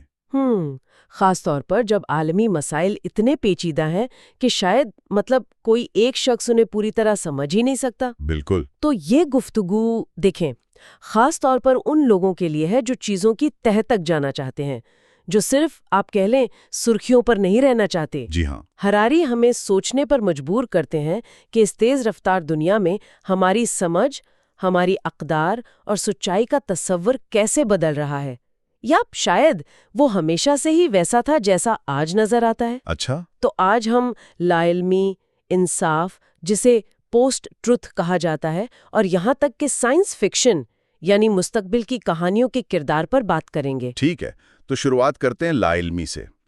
اکثر لگتا ہے نا کہ دنیا کے مسئلے ہماری سمجھ سے باہر ہیں۔ بالکل۔ ہراری کہتے ہیں یہ احساس بالکل ٹھیک ہے۔ صدیوں سے جو لبرلزم کی سوچ ہے وہ عقل مند باشعور فرد پر بہت زیادہ بھروسہ کرتی آئی ہے، مطلب جمہوریت میں ووٹر، بازار میں صارف۔ جی۔ کیا یہ بھروسہ صحیح جگہ پر ہے؟ ہراری اس پر بڑا سوالیہ نشان لگاتے ہیں۔ وہ کہتے ہیں کہ یہ عقلی فرد کا تصور شاید صرف مغربی پڑھے لکھے طبقے کی عکاسی کرتا ہو۔ اچھا، حقیقت میں دیکھیں، رویوں پر جو تحقیق ہوئی ہے اور ارتقائی نفسیات، وہ بتاتی ہے کہ ہم زیادہ تر فیصلے جذبات اور فوری رد عمل کی بنیاد پر کرتے ہیں۔ یہ طریقے پتھر کے زمانے کے لیے تو ٹھیک تھے، جب خطرہ سامنے ہوتا تھا، لیکن آج کی سلیکون ایج یعنی ٹیکنالوجی کے دور کے لیے شاید ناکافی ہیں۔ اور یہ خیال کہ ہم سب منفرد ہیں، آزاد سوچ رکھتے ہیں، ہراری اسے بھی ایک افسانہ کہتے ہیں۔ ہم اصل میں گروہوں میں سوچتے ہیں، گروپ تھنک جسے کہتے ہیں۔ گروپ تھنک، جی۔ یہی ہماری یعنی انسانوں کی کامیابی کا راز بھی ہے کہ ہم مل کر کام کر سکتے ہیں، لیکن اس کا مطلب یہ بھی ہے کہ انفرادی طور پر ہم جتنا سمجھتے ہیں اس سے کہیں کم جانتے ہیں۔ اس کی ایک بڑی دلچسپ مثال وہ علم کا بھرم والی بات ہے، نالج ایلیوژن۔ جی ہاں، بالکل۔ لوگ سمجھتے ہیں کہ وہ جانتے ہیں کہ زپ جو ہماری جیکٹوں یا بیگ میں لگی ہوتی ہے کیسے کام کرتی ہے، لیکن جب ان سے تفصیل پوچھیں تو زیادہ تر لوگ اٹک جاتے ہیں، ہے نا؟ ہم اصل میں دوسروں کے علم و مہارت پر انحصار کرتے ہیں۔ اور اسے انجانے میں اپنا سمجھ بیٹھتے ہیں۔ جی، اس کا خطرناک پہلو یہ ہے کہ لوگ اکثر اپنی لا علمی سے بالکل بے خبر ہوتے ہیں۔ صحیح۔ وہ موسمیاتی تبدیلی یا عالمی سیاست جیسے پیچیدہ معاملات پر بہت پکی رائے رکھتے ہیں، حالانکہ ان کے پاس پوری معلومات نہیں ہوتی۔ اور وہ اکثر ایسے لوگوں کے بیچ رہتے ہیں جو انہی کی طرح سوچتے ہیں، وہ جسے ایکو چیمبر کہتے ہیں، ہم خیالوں کا حلقہ۔ بالکل، وہاں ان کی سوچ کو کوئی چیلنج نہیں کرتا۔ جی ہاں۔ مسئلہ حل نہیں ہوتا، لوگ اکثر حقائق کو صرف اس لیے رد کر دیتے ہیں کہ وہ ان کے گروہ کی سوچ سے میل نہیں کھاتے۔ اچھا، مثال کے طور پر؟ جیسے امریکہ میں ماحول کے مسئلے پر قدامت پسندوں اور لبرلز کے بالکل مختلف موقف ہیں۔ ہراری کہتے ہیں یہ شاید تاریخی اتفاقات کی وجہ سے بن گئے، نہ کہ کوئی ٹھوس سائنسی وجوہات کی بنا پر۔ لیکن کیا یہ صرف عام لوگوں کا مسئلہ ہے، یا ماہرین اور دانشور وہ بھی اسی طرح اپنے گروہی سچ سے چمٹے رہتے ہیں؟ یقیناً، ہراری کہتے ہیں کہ سائنسدان بھی گروپ تھنک کا شکار ہو سکتے ہیں، اور اس سے بھی بڑا مسئلہ طاقت کا ہے۔ طاقت کا؟ کیسے؟ اقتدار وہ سچائی کو توڑ مروڑ دیتا ہے۔ رہنما اکثر اتنے مصروف ہوتے ہیں کہ ان کے پاس گہرائی میں جانے کا وقت ہی نہیں ہوتا، اور ان کے آس پاس کے لوگ وہ اکثر وہی بتاتے ہیں جو رہنما سننا چاہتا ہے یا جو ان کے اپنے مفاد میں ہو۔ طاقت ایک بلیک ہول کی طرح ہے۔ Black hole? جی، ایک ایسی کشش ثقل کی طرح جو اپنے قریب آنے والی ہر چیز کو بشمول سچائی اپنی طرف کھینچ کر مسخ کر دیتی ہے۔ تو اس کا مطلب ہے سچائی اکثر مرکز سے دور حاشیوں پر ملتی ہے؟ ہاں، ایسا ہو سکتا ہے، لیکن وہاں بھی وقت ضائع ہونے کا خطرہ رہتا ہے۔ شاید سب سے بڑا سبق سقراط والا ہی ہے۔ کیا؟ اپنی انفرادی لا علمی کو تسلیم کرنا، یہ سمجھنا کہ ہم بہت کم جانتے ہیں۔ اچھا، اگر ہم اتنے لا علم ہیں، دنیا کو پوری طرح سمجھ ہی نہیں سکتے، تو پھر انصاف کیسے کریں؟ صحیح اور غلط کا فیصلہ کیسے کریں؟ یہ تو اور بھی بڑا سوال ہے۔ ہاں، یہ بہت اہم سوال ہے، اور ہراری کہتے ہیں کہ ہمارا انصاف کا احساس بھی ہماری ارتقائی جڑوں سے جڑا ہے۔ اچھا۔ یہ احساس چھوٹے شکاری گروہوں کے مسائل حل کرنے کے لیے بنا تھا، جیسے کسی نے یوں سمجھے ہرن چرایا یا کسی نے دھوکہ دیا۔ ٹھیک۔ آج کے عالمی مسائل، شام کی جنگ، دنیا بھر میں امیر غریب کا فرق، موسمیاتی تبدیلی، ان کا پیمانہ اتنا بڑا اور پیچیدہ ہے کہ ہمارا وہ پرانا انصاف کا پیمانہ شاید یہاں کام نہیں کرتا۔ مطلب اقدار غلط ہے؟ نہیں، مسئلہ اقدار کا نہیں ہے۔ اقدار تو وہی ہے، ایمانداری، ہمدردی۔ مسئلہ ان اقدار کو اس پیچیدہ عالمی نظام میں لاگو کرنے کا ہے۔ اس کی وجہ شاید یہ ہے کہ آج کی دنیا میں وجہ اور اثر کا تعلق بہت الجھا ہوا ہے۔ بالکل۔ ہراری ایک مثال دیتے ہیں کہ ایک شخص آرام سے اپنے گھر میں بیٹھا ہے، جی، لیکن بائیں بازو کے کارکن اسے کہیں دور فلسطینی علاقوں میں ہونے والے ظلم میں شریک سمجھ سکتے ہیں۔ سوشلسٹ اسے غریب ملکوں میں بچوں کی مزدوری پر بنی نظام کا فائدہ اٹھانے والا کہہ سکتے ہیں، اور جانوروں کے حقوق والے اسے اربوں جانوروں پر ہونے والے ظلم کا حصہ سمجھ سکتے ہیں۔ اب کیا یہ واقعی درست ہے؟ اسے کیسے جانیں؟ یہ جاننا تو ناقابل یقین حد تک مشکل ہے۔ جی، ایک اور مثال لیں۔ کیا کسی پیٹرو کیمیکل کارپوریشن یعنی تیل اور کیمیکل بنانے والی بڑی کمپنی میں سرمایہ کاری کرنا جو ماحول کو نقصان پہنچا کر منافع کماتی ہے، کیا یہ دریا چرانے جیسا ہی ہے؟ مشکل سوال ہے۔ کیا وہ سرمایہ کار چوری کا مجرم ہے، چاہے اسے کمپنی کے سارے طریقوں کا علم نہ بھی ہو؟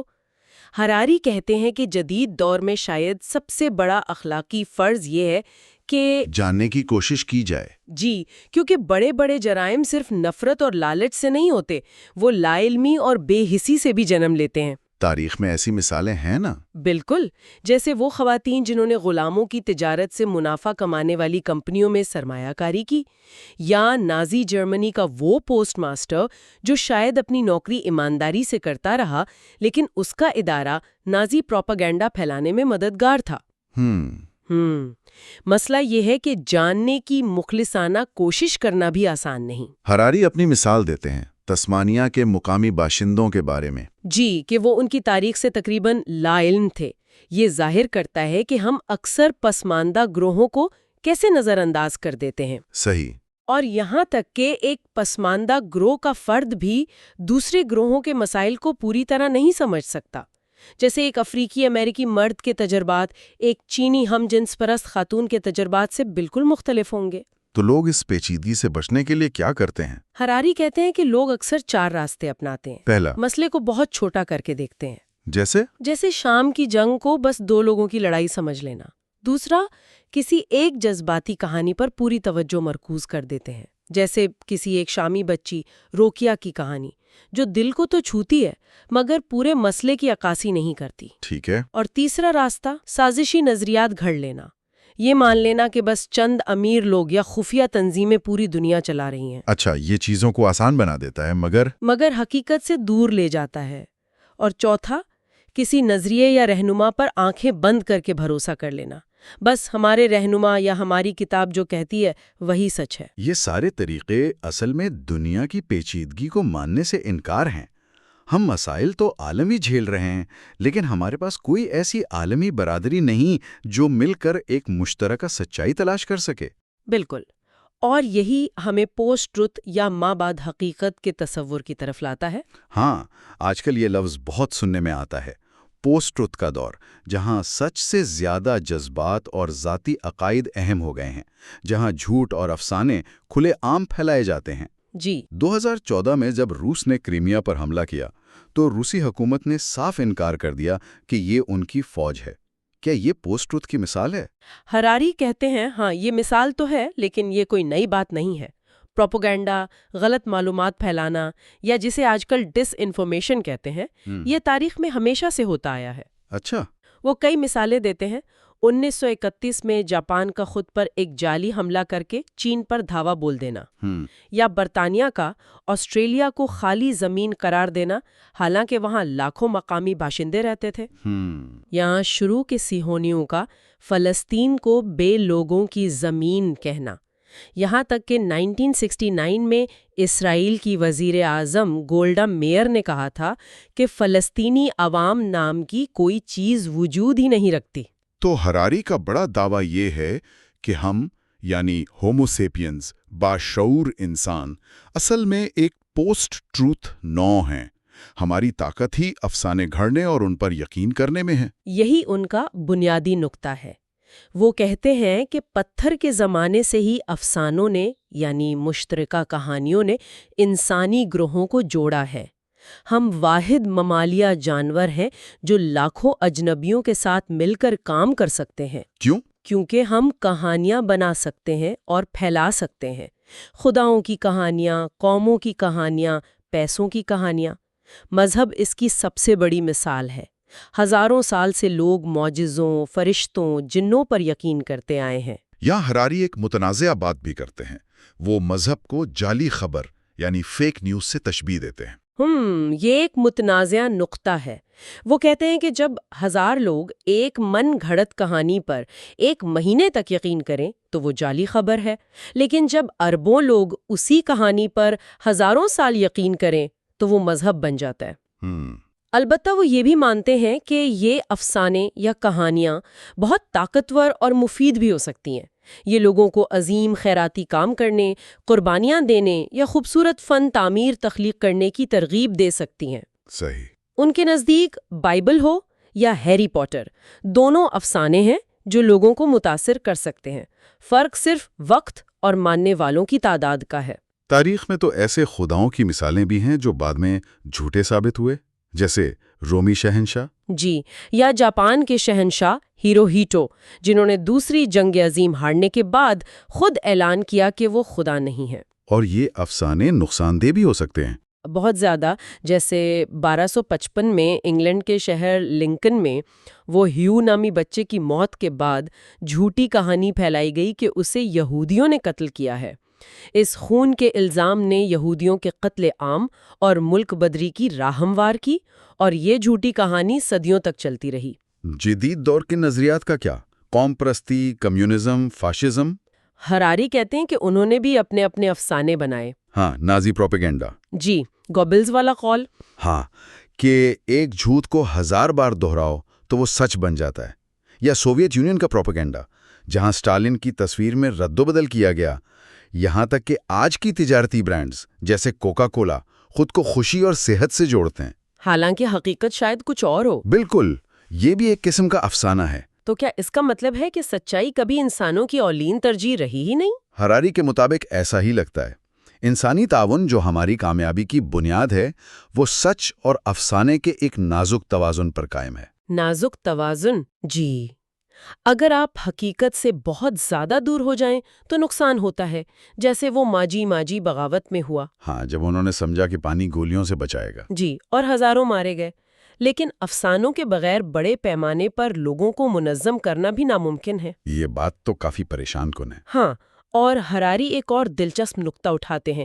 بعض اوقات کسی بالکل مزہ خیز کہانی پر یقین کرنا گروہی وفاداری کو جانچنے کا بہترین طریقہ ہوتا ہے۔ اچھا، کیسے؟ کیونکہ اگر آپ کسی ایسی بات پر یقین کرنے کو تیار ہیں جس کا کوئی ثبوت نہیں، تو آپ واقعی گروہ کے وفادار ہیں۔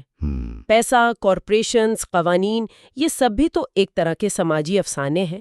ہم جانتے ہیں کہ ڈالر کا نوٹ صرف کاغذ کا ٹکڑا ہے، لیکن ہم سب اس کی قدر پر متفق ہیں، اس لیے وہ کام کرتا ہے۔ ہم بیک وقت جانتے بھی ہیں اور نہیں بھی جانتے۔ بالکل۔ تو طاقت اور سچائی کا رشتہ کیا ہے؟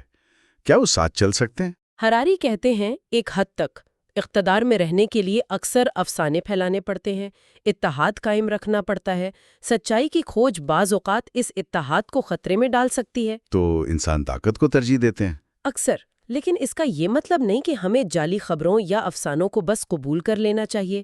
حقیقت اور افسانے میں فرق کرنے کی کوشش بہت ضروری ہے۔ کیوں؟ کیونکہ افسانوں کی بنیاد پر جو تکالیف پیدا ہوتی ہیں وہ بالکل حقیقی ہوتی ہیں۔ تو اس معلومات کے سیلاب اور افسانوں کے دور میں ہم کیا کریں؟ کوئی عملی مشورہ؟ ہراری 2 اصول بتاتے ہیں۔ پہلا، قابل اعتماد معلومات کے لیے قیمت ادا کرنے کو تیار رہیں۔ مفت خبریں اکثر آپ کو پروڈکٹ بنا دیتی ہیں۔ صحیح۔ معیاری صحافت یا تحقیق پر پیسہ خرچ کرنا شاید ضروری ہے۔ دوسرا، اہم مسائل پر متعلقہ سائنسی لٹریچر پڑھنے کی کوشش کریں۔ یعنی وہ مضامین جو دوسرے ماہرین نے جانچے ہوں یا معتبر اداروں کی کتابیں؟ جی بالکل، پیئر ریویوڈ جسے کہتے ہیں۔ یہ تو ہوئی حال اور ماضی کی بات۔ مستقبل کے بارے میں کیا؟ یہاں ہراری سائنس فکشن کا ذکر کرتے ہیں۔ وہ کہتے ہیں کہ یہ آج کل شاید سب سے اہم فنی صنف ہے۔ ہاں، کیونکہ یہ مصنوعی ذہانت یعنی اے آئی، بائیو انجینئرنگ اور موسمیاتی تبدیلی جیسے موضوعات پر ہماری عوامی سمجھ کو تشکیل دے رہی ہے۔ فلمیں، کتابیں ہمیں دکھاتی ہیں کہ مستقبل کیسا ہو سکتا ہے۔ لیکن کیا وہ صحیح تصویر دکھاتی ہیں؟ ہراری کے خیال میں اکثر نہیں۔ وہ کہتے ہیں کہ سائنس فکشن کو زیادہ ذمہ دار ہونے کی ضرورت ہے۔ ایک بڑا مسئلہ یہ ہے کہ یہ اکثر ذہانت اور شعور کو گڈ کر دیتی ہے۔ مطلب یہ کہ ایک بہت ذہین کمپیوٹر یا روبوٹ لازمی طور پر باشعور بھی ہوگا، احساسات بھی رکھتا ہوگا۔ نتیجہ یہ کہ فلمیں ہمیں روبوٹس کے ساتھ جنگ دکھاتی ہیں، جیسے ٹرمینیٹر۔ جبکہ اصل خطرہ شاید یہ نہیں ہے۔ جی، ہراری کے مطابق اصل خطرہ شاید یہ ہے کہ الگوریدم یعنی کمپیوٹر پروگرام اتنے طاقتور ہو جائیں کہ وہ ایک چھوٹی سی اشرافیہ کو بے پناہ طاقت دے دیں، جبکہ عوام کی بڑی تعداد بے اختیار ہو جائے۔ جی، یہ انسان مقابلہ مشین نہیں بلکہ انسان مقابلہ انسان کی جنگ ہوگی۔ جی، جس میں ٹیکنالوجی ایک ہتھیار ہوگی۔ وہ فلم ایکس مشینہ کی مثال دیتے ہیں۔ ہاں، وہ ذہین خاتون روبوٹ والی۔ جی، ہراری سوال اٹھاتے ہیں کہ کیا یہ فلم واقعی اے آئی کے خطرات کے بارے میں ہے، یا یہ ذہین اور خود مختار خواتین کے بارے میں مردوں کے قدیم خوف کی عکاسی ہے؟ یہ تو بالکل نیا زاویہ ہے۔ لیکن کچھ فلمیں جیسے دی میٹرکس یا دی ٹرومن شو ہیں جو دکھاتی ہیں کہ کیسے ٹیکنالوجی ہمیں کنٹرول کر سکتی ہیں۔ ہاں، وہ اس پہلو کو بہتر انداز میں دکھاتی ہیں، لیکن ہراری ان پر بھی تنقید کرتے ہیں۔ وہ کہتے ہیں کہ یہ فلمیں بھی آخر میں یہ فرض کر لیتی ہیں کہ کہیں نہ کہیں ایک مستند خودی ہے، ایک اصلی میں جو اس ٹیکنالوجی کی قید سے آزاد ہو سکتا ہے، اور ایک مستند حقیقت ہے جہاں فرار ممکن ہے۔ بالکل۔ دونوں فلموں کے ہیرو آخر کار اس مصنوعی دنیا سے نکل کر اپنی اصلی ذات اور اصلی دنیا کو پا لیتے ہیں۔ لیکن ہراری کہتے ہیں کہ یہ مستند خودی کا تصور ہی شاید ایک افسانہ ہے۔ ہمارا اپنا دماغ اور جسم ہے، اور اس سے بڑا ڈبہ انسانی معاشرہ ہے، اپنے تمام افسانوں اور کہانیوں کے ساتھ۔ میٹرکس سے فرار صرف ایک بڑے میٹرکس کی طرف لے جاتا ہے۔ جی، ہمارے تمام تجربات، خوشی، غم، درد، محبت ہمارے جسم اور دماغ کے اندر ہی ہوتے ہیں۔ اگر کل یہ ثابت بھی ہو جائے کہ ہم سب کسی سپر کمپیوٹر کی بنائی ہوئی نقلی دنیا میں رہ رہے ہیں، تو بھی کیا کسی کے درد کی شدت کم ہو جائے گی؟ نہیں، ظاہر ہے۔ درد تو درد ہے، چاہے وہ ایٹموں سے پیدا ہو یا کمپیوٹر کے سگنل سے۔ تو یہ خیال کہ میں آزاد ہوں، میرا اپنا آپ ہے، یہ بھی شاید باہر سے ڈالا گیا ہے۔ ہراری یہی کہتے ہیں، ذہن مادے کو نہیں بلکہ ذہن خود تاریخ اور حیاتیات سے تشکیل پاتا ہے۔ ہمارے آئیڈیلز جیسے آزادی یا محبت بھی شاید کسی اور کے بنائے ہوئے اوزار ہیں۔ کوئی ایسی اصلی میں نہیں ہے جسے ڈھونڈ کر آزاد کرایا جا سکے؟ شاید نہیں۔ محبت کا جو تصور ہمارے ذہن میں ہے وہ شاید رومانوی فلموں اور گانوں سے اتنا ہی آیا ہے جتنا کسی اندرونی احساس سے۔ کیا کوئی فلم یا کہانی ہے جو اس خیال کو بہتر انداز میں پیش کرتی ہے؟ ہراری ڈزنی کی اینیمیٹڈ فلم انسائیڈ آؤٹ کی تعریف کرتے ہیں۔ اچھا، جی 2015 میں آئی تھی۔ یہ ایک بچی ریلی کے دماغ کے اندر کی کہانی ہے۔ وہاں کوئی ایک اصلی ریلی نہیں ہے بلکہ اس کے اندر مختلف جذبات، خوشی، اداسی، غصہ، خوف ہیں جو بائیو کیمیکل میکینزم کی طرح کام کرتے ہیں اور اسے کنٹرول کرنے کی کوشش کرتے ہیں۔ اور ریلی کی بھلائی ان جذبات کے توازن میں ہے؟ بالکل۔ یہ حیرت کی بات ہے کہ ڈزنی جیسی کمپنی جو عام طور پر خود کو تلاش کرو کا پیغام دیتی ہے نے یہ فلم بنائی۔ اور کتابوں میں؟ ہراری ایلڈس ہگزلے کی کتاب بریو نیو ورلڈ جو 1931 میں لکھی گئی تھی کو سب سے زیادہ پیشن گوئی کرنے والی کتاب مانتے ہیں۔ Brave new world? جی، یہ ایک ایسے مستقبل کی دنیا دکھاتی ہے جہاں جنگ، بھوک، بیماری نہیں ہے، سب خوش ہیں، صحت مند ہیں، لیکن یہ خوشی اور استحکام کیسے حاصل کیا گیا ہے؟ کیسے؟ لوگوں کو خوشی اور لذت کے نشے جیسے سوما نامی دوا کے ذریعے کنٹرول کیا جاتا ہے، خوف اور تشدد سے نہیں۔ انسانوں کو بائیو کیمیکل الگوریدم سمجھا جاتا ہے جنہیں آسانی سے ہیک اور مینیپولیٹ کیا جا سکتا ہے۔ اس کتاب کا مرکزی خیال کیا ہے؟ کتاب کا کلائمیکس ورلڈ کنٹرولر مصطفیٰ مونڈ اور جان نامی ایک وحشی شخص کے درمیان مکالمہ ہے جو پرانی دنیا سے آیا ہے۔ مونڈ بتاتا ہے کہ اس نئی دنیا میں استحکام اور خوشی کی خاطر سچائی، خوبصورتی، فن، مذہب، یہاں تک کہ گہرے انسانی جذبات کو بھی ختم کر دیا گیا ہے۔ اور جان کیا کہتا ہے؟ جان اس کے جواب میں ناخوش ہونے کا حق مانگتا ہے۔ وہ کہتا ہے مجھے خدا کا، شاعری کا، اصلی خطرے کا، آزادی کا، گناہ کا، یعنی انسان ہونے کی تمام پیچیدگیوں کا حق چاہیے۔ تو کیا ہکسلے فرار کا کوئی راستہ دکھاتے ہیں؟ نہیں، ہراری کے مطابق ہیوکسلے اس امکان پر شک کرتے ہیں کیونکہ اگر آپ کی خودی یا میں ہی اس میٹرکس یا نظام کا حصہ ہے جسے بچپن سے بنایا گیا ہے تو آپ اس سے کیسے فرار ہو سکتے ہیں؟ میٹرکس سے فرار ہونے کے لیے شاید پہلے اپنی خودی کے تصور سے فرار ہونا ضروری ہے۔ جی، یہ سمجھنا کہ جسے ہم میں سمجھتے ہیں وہ بھی شاید ایک کہانی ہے۔ اپنی خودی کی اس تنگ تعریف سے باہر نکلنا، یہ 21ویں صدی میں زندہ رہنے کے لیے ایک ضروری مہارت ہو سکتی ہے۔ شاید یہی ہراری کا سب سے گہرا پیغام ہے۔ تو آج ہم نے ہراری کے خیالات کی روشنی میں سچائی کے کئی پہلو دیکھے۔ یہ کہ اپنی لا علمی کو ماننا کتنا ضروری ہے، بالکل۔ یہ کہ ہمارا انصاف کا پرانا احساس شاید آج کی دنیا کے لیے کافی نہیں، جی، یہ کہ جسے ہم پوسٹ ٹروتھ کہہ رہے ہیں وہ شاید انسانی فطرت کا حصہ ہمیشہ سے رہا ہے۔ اور یہ بھی کہ سائنس فکشن جو ہمیں مستقبل دکھاتا ہے وہ کیسے ہمارے تصورات کو بنا رہا ہے اور کیسے اصلی خودی کے رومانوی خیال کو چیلنج کیا جا سکتا ہے۔ بنیادی بات وہی ہے، دنیا بے حد پیچیدہ ہے۔ ہاں، سچائی آسانی سے ہاتھ نہیں آتی اور ہماری اپنی سمجھ، یہاں تک کہ اپنے بارے میں ہماری سمجھ، اکثر ایسی قوتوں اور کہانیوں سے بنی ہوتی ہے جنہیں ہم خود بھی پوری طرح نہیں جانتے۔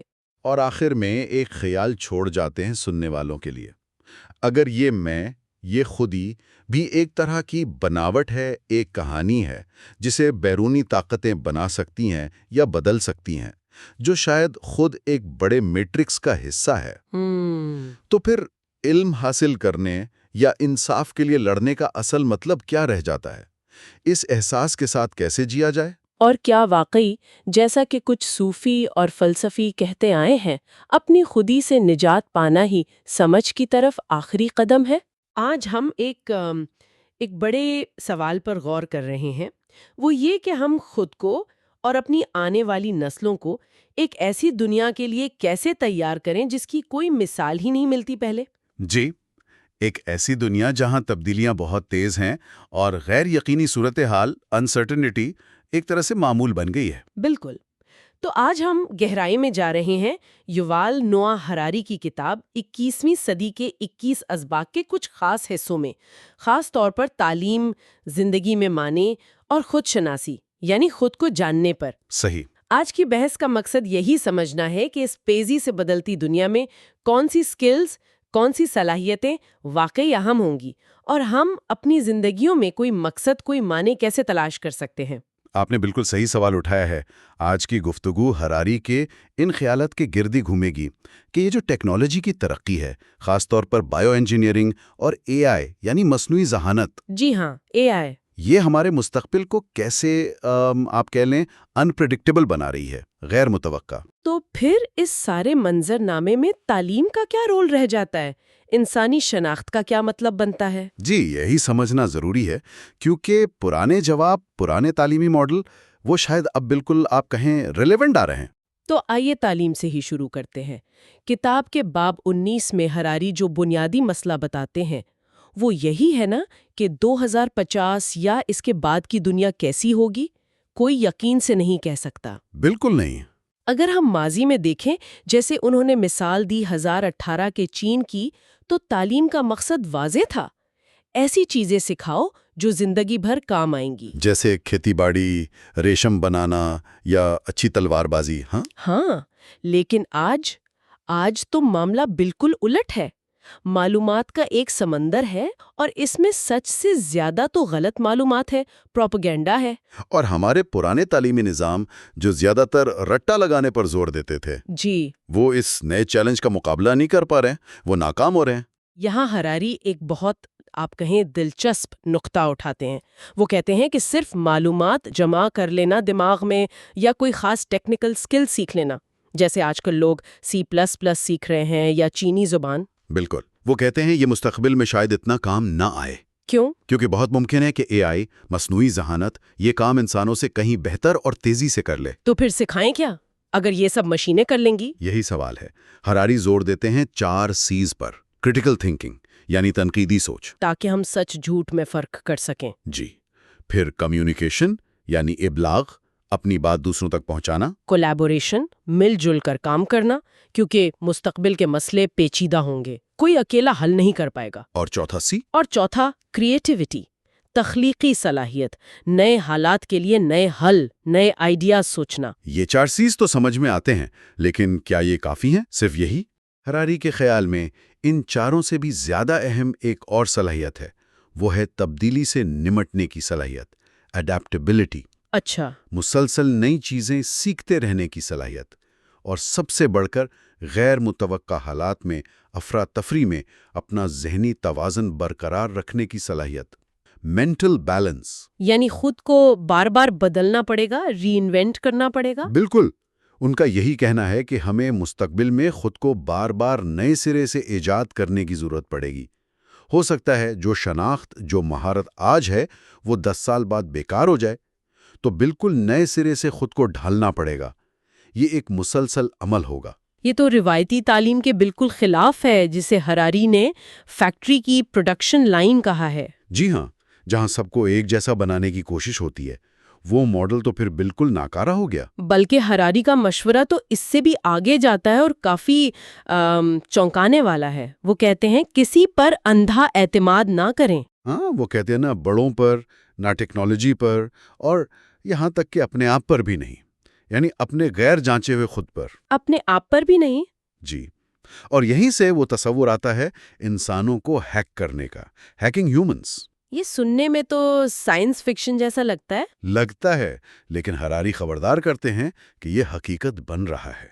ان کا مطلب یہ ہے کہ ہمارے اور بیرونی طاقتوں کے بیچ ایک دوڑ لگی ہے۔ کیسی دوڑ؟ کون سی طاقتیں؟ طاقتیں جیسے بڑی کارپوریشنز، حکومتیں، اور خاص طور پر ان کے استعمال کردہ الگوریدمز۔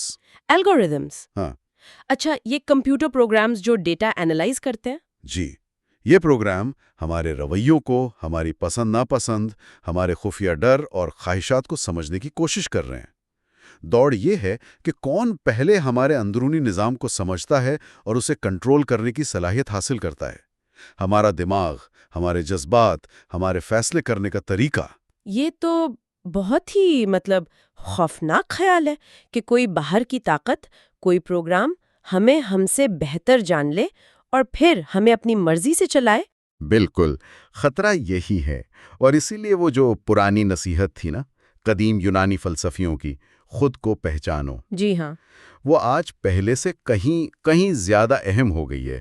اگر ہم خود اپنے اندرونی جذبات، اپنے تعصبات، اپنی سوچ کے انداز کو نہیں سمجھیں گے تو کوئی اور سمجھ لے گا۔ تو کوئی اشتہاری کمپنی، کوئی سیاسی مہم چلانے والا یا کوئی الگوریدم ہم سے بہتر جان لے گا اور اس علم کو ہمارے خلاف استعمال کر سکتا ہے، ہمیں مینیپولیٹ کر سکتا ہے، ہمارے فیصلے بدلوا سکتا ہے۔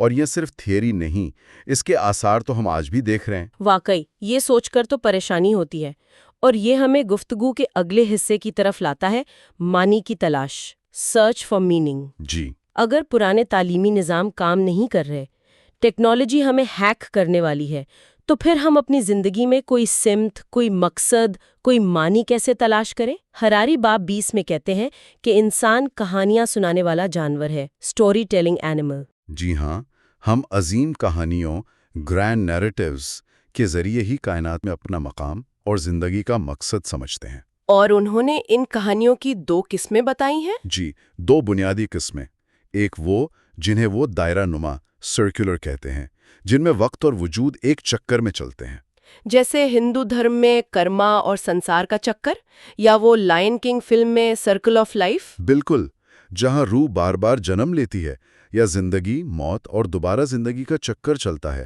کائنات ابدی ہے، سب کچھ اپنی جگہ واپس آ جاتا ہے۔ اور دوسری قسم ہے خطی کہانیوں کی۔ ان کا ایک واضح آغاز ہوتا ہے، ایک درمیانی حصہ جس میں کوئی جدوجہد یا مقصد ہوتا ہے، اور ایک حتمی انجام۔ جیسے مذہبی کہانیاں، تخلیق، تاریخ اور پھر یوم حساب۔ جی، جیسے ابراہیمی مذاہب میں، یا پھر جدید نظریات جیسے قوم پرستی یا کمیونزم بھی ایسی ہی خطی کہانیاں ہیں۔ قوم کی شاندار تاریخ، حال کی جدوجہد اور عظیم مستقبل کا وعدہ، یا کمیونزم میں طبقاتی جنگ اور آخر میں ایک آئیڈیل معاشرہ۔ جیسے آپ نے دی لائن کنگ کی مثال دی، سمبا کی کہانی کا ایک مقصد ہے۔ ہاں، باپ کی جگہ لینا، سرکل آف لائف کو قائم رکھنا۔ یا جیسے سائنزم کی کہانی ہے، قدیم تاریخ، پھر تکلیفیں، ہولوکاسٹ، اور پھر اسرائیل کا قیام اور اس کا مستقبل۔ یہ کہانیاں اپنے ماننے والوں کو ایک شناخت دیتی ہیں، ایک اجتماعی مقصد دیتی ہیں۔ بالکل، یہی ان کی سب سے بڑی طاقت ہے۔ وہ بتاتی ہیں کہ ہم کون ہیں، ہمارا ماضی کیا ہے، ہمیں کیا کرنا ہے، ہمیں کسی بڑی چیز کا حصہ بناتی ہیں۔ لیکن ان کی حدود بھی ہیں، خطرات بھی۔ یقیناً، قوم پرستی کی مثال لیجئے، ایک قوم کو جوڑتی ہے، لیکن اکثر دوسری قوموں سے نفرت اور جنگ کا سبب بھی بنتی ہے۔ اور یہاں ہراری ایک بہت اہم اور شاید متنازع نقطہ اٹھاتے ہیں۔ وہ کیا؟ وہ کہتے ہیں کہ ان کہانیوں کو طاقتور ہونے کے لیے سچا ہونا ضروری نہیں ہے۔ کیا مطلب؟ لوگ جھوٹی کہانیوں پر یقین کر لیتے ہیں؟ ہزاری کہہ رہے ہیں انسان حقیقت سے زیادہ کہانیوں پر یقین رکھتے ہیں۔ ہماری شناختیں، ہمارے ادارے، ریاست، کمپنیاں، یونیورسٹیاں، ہماری رسمیں، قانون، یہ سب کیا ہیں؟ یہ اجتماعی طور پر مانی گئی کہانیاں ہی تو ہیں۔ جھنڈے، قومی ترانے، کرنسی نوٹ۔ جی ہاں، مذہبی رسومات، یہ بظاہر عام چیزیں ہیں، لیکن ان سے جڑی کہانیاں انہیں ایک خاص طاقت دیتی ہیں۔ یہ تجریدی خیالات جیسے قوم، خدا، پیسہ، ان کو ٹھوس حقیقت بنا دیتی ہیں۔ اور وہ قربانی، سیکریفائس کی بات بھی کرتے ہیں کہ وہ کیسے کہانیوں کو مضبوط کرتی ہے۔ جی ہاں، یہ ایک نفسیاتی نکتہ ہے۔ جب آپ کسی کہانی کے لیے تکلیف اٹھاتے ہیں، قربانی دیتے ہیں، وقت، پیسہ، جان، تو آپ کے لیے یہ ماننا اور بھی ضروری ہو جاتا ہے کہ وہ کہانی سچی ہے۔ کیوں؟ کیونکہ اگر کہانی جھوٹی نکلی تو آپ کی قربانی بیکار گئی، آپ کی تکلیف فضول گئی۔ کوئی یہ ماننا نہیں چاہتا کہ اس نے ایک جھوٹ کے لیے دکھ اٹھایا، تو قربانی یقین کو اور پکا کر دیتی ہے۔ اچھا۔ اسی طرح جب آپ کسی کہانی کے نام پر دوسروں کو تکلیف پہنچاتے ہیں تو آپ کے پاس 2 ہی راستے ہیں، یا کہانی سچی ہے اور آپ حق پر ہیں، یا آپ ظالم ہیں۔ چونکہ کوئی خود کو ظالم نہیں سمجھنا چاہتا، وہ کہانی کو سچ ماننے پر مجبور ہو جاتا ہے۔ یہ تو بڑی گہری اور تاریخ بات ہے۔ جی، تو یہ تو ہوئی بڑی اجتماعی کہانیاں، لیکن آج کے دور میں، خاص طور پر مغرب میں، صورتحال کچھ مختلف نہیں، جہاں انفرادی آزادی پر بہت زور دیا جاتا ہے۔ بالکل، ہراری کہتے ہیں کہ جدید دور میں خاص طور پر لبرلزم کے اثر سے ہم ایک کہانیوں کی سپر مارکیٹ میں رہتے ہیں۔ Super market? ہاں، لبرلزم کا بنیادی خیال یہ ہے کہ معنی پہلے سے طے شدہ نہیں ہے، ہر فرد اپنی آزاد مرضی، اپنی فری ول اور اپنے احساسات، اپنی فیلنگز کی بنیاد پر خود اپنی زندگی کے معنی بناتا ہے۔ آپ کو کوئی ایک بڑی کہانی ماننے کی ضرورت نہیں، آپ اس سپر مارکیٹ سے اپنی پسند کی چیزیں چن لیں۔ شناخت، عقائد، طرز زندگی، جو آپ کا دل کہتا ہے وہی صحیح ہے۔ یہ تو کافی پرکشش لگتا ہے، اپنی مرضی کا مالک ہونا۔ لگتا تو ہے، لیکن ہراری لبرلزم کے اس بنیادی خیال پر بھی سنجیدہ سوال اٹھاتے ہیں۔ پہلا سوال، کیا ہماری آزاد مرضی واقعی آزاد ہے؟ یا وہ بھی کسی چیز کا نتیجہ ہے؟ ہاں، کیا وہ ہمارے جینز، ہارمونز، بائیو کیمسٹری، ماحول، معاشرے کی کنڈیشننگ کا نتیجہ نہیں؟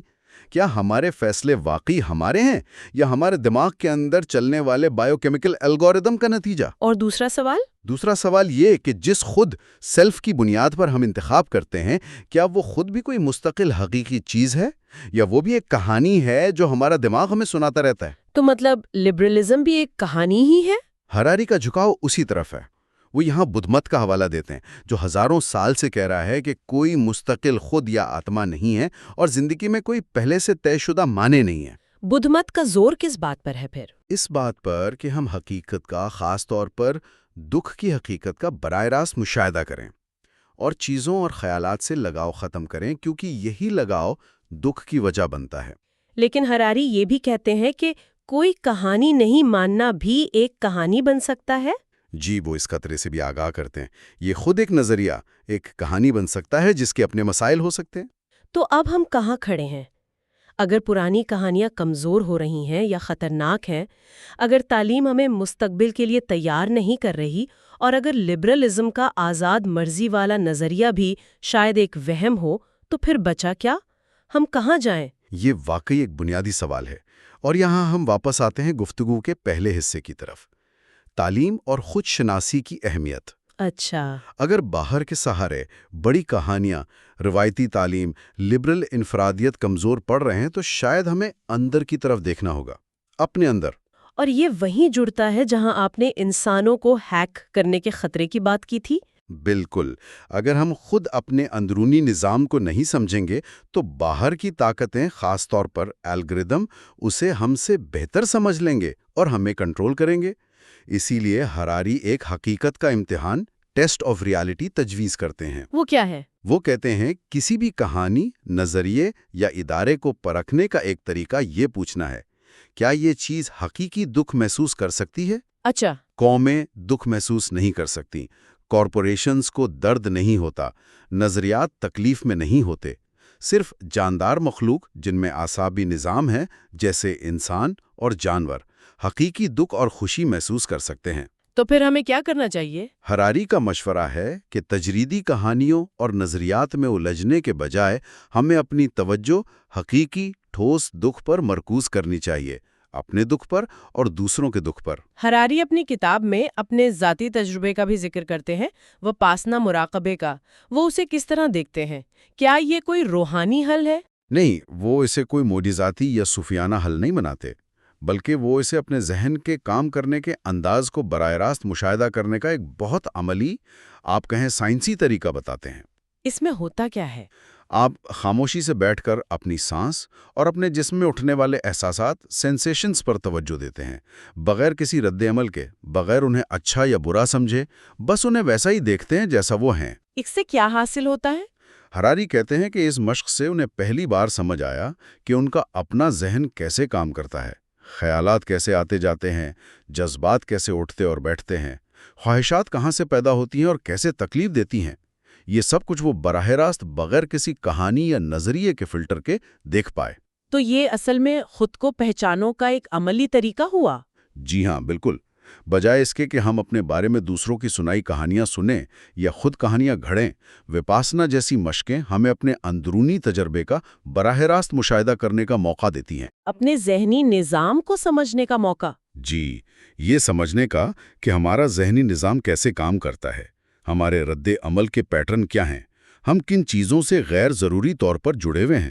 یہ گہری خود آگاہی، سیلف اویئرنیس ہی وہ ڈھال بن سکتی ہے جو ہمیں ان طاقتوں سے بچا سکتی ہیں جو ہمیں ہیک یا مینیپولیٹ کرنے کی کوشش کر رہی ہیں۔ تو اگر ہم آج کی ساری گفتگو کا خلاصہ کریں تو بنیادی پیغام یہ نکلتا ہے کہ آنے والا دور ہم سے مخصوص علم یا سکلز سے زیادہ ذہنی لچک مانگتا ہے، اڈیپٹیبلٹی مانگتا ہے۔ جی، مینٹل فلیکسیبلٹی اور اڈاپٹیبلٹی۔ اور سب سے بڑھ کر اپنے آپ کو گہرائی میں جاننا، خود آگاہی، سیلف اویئرنس۔ بالکل۔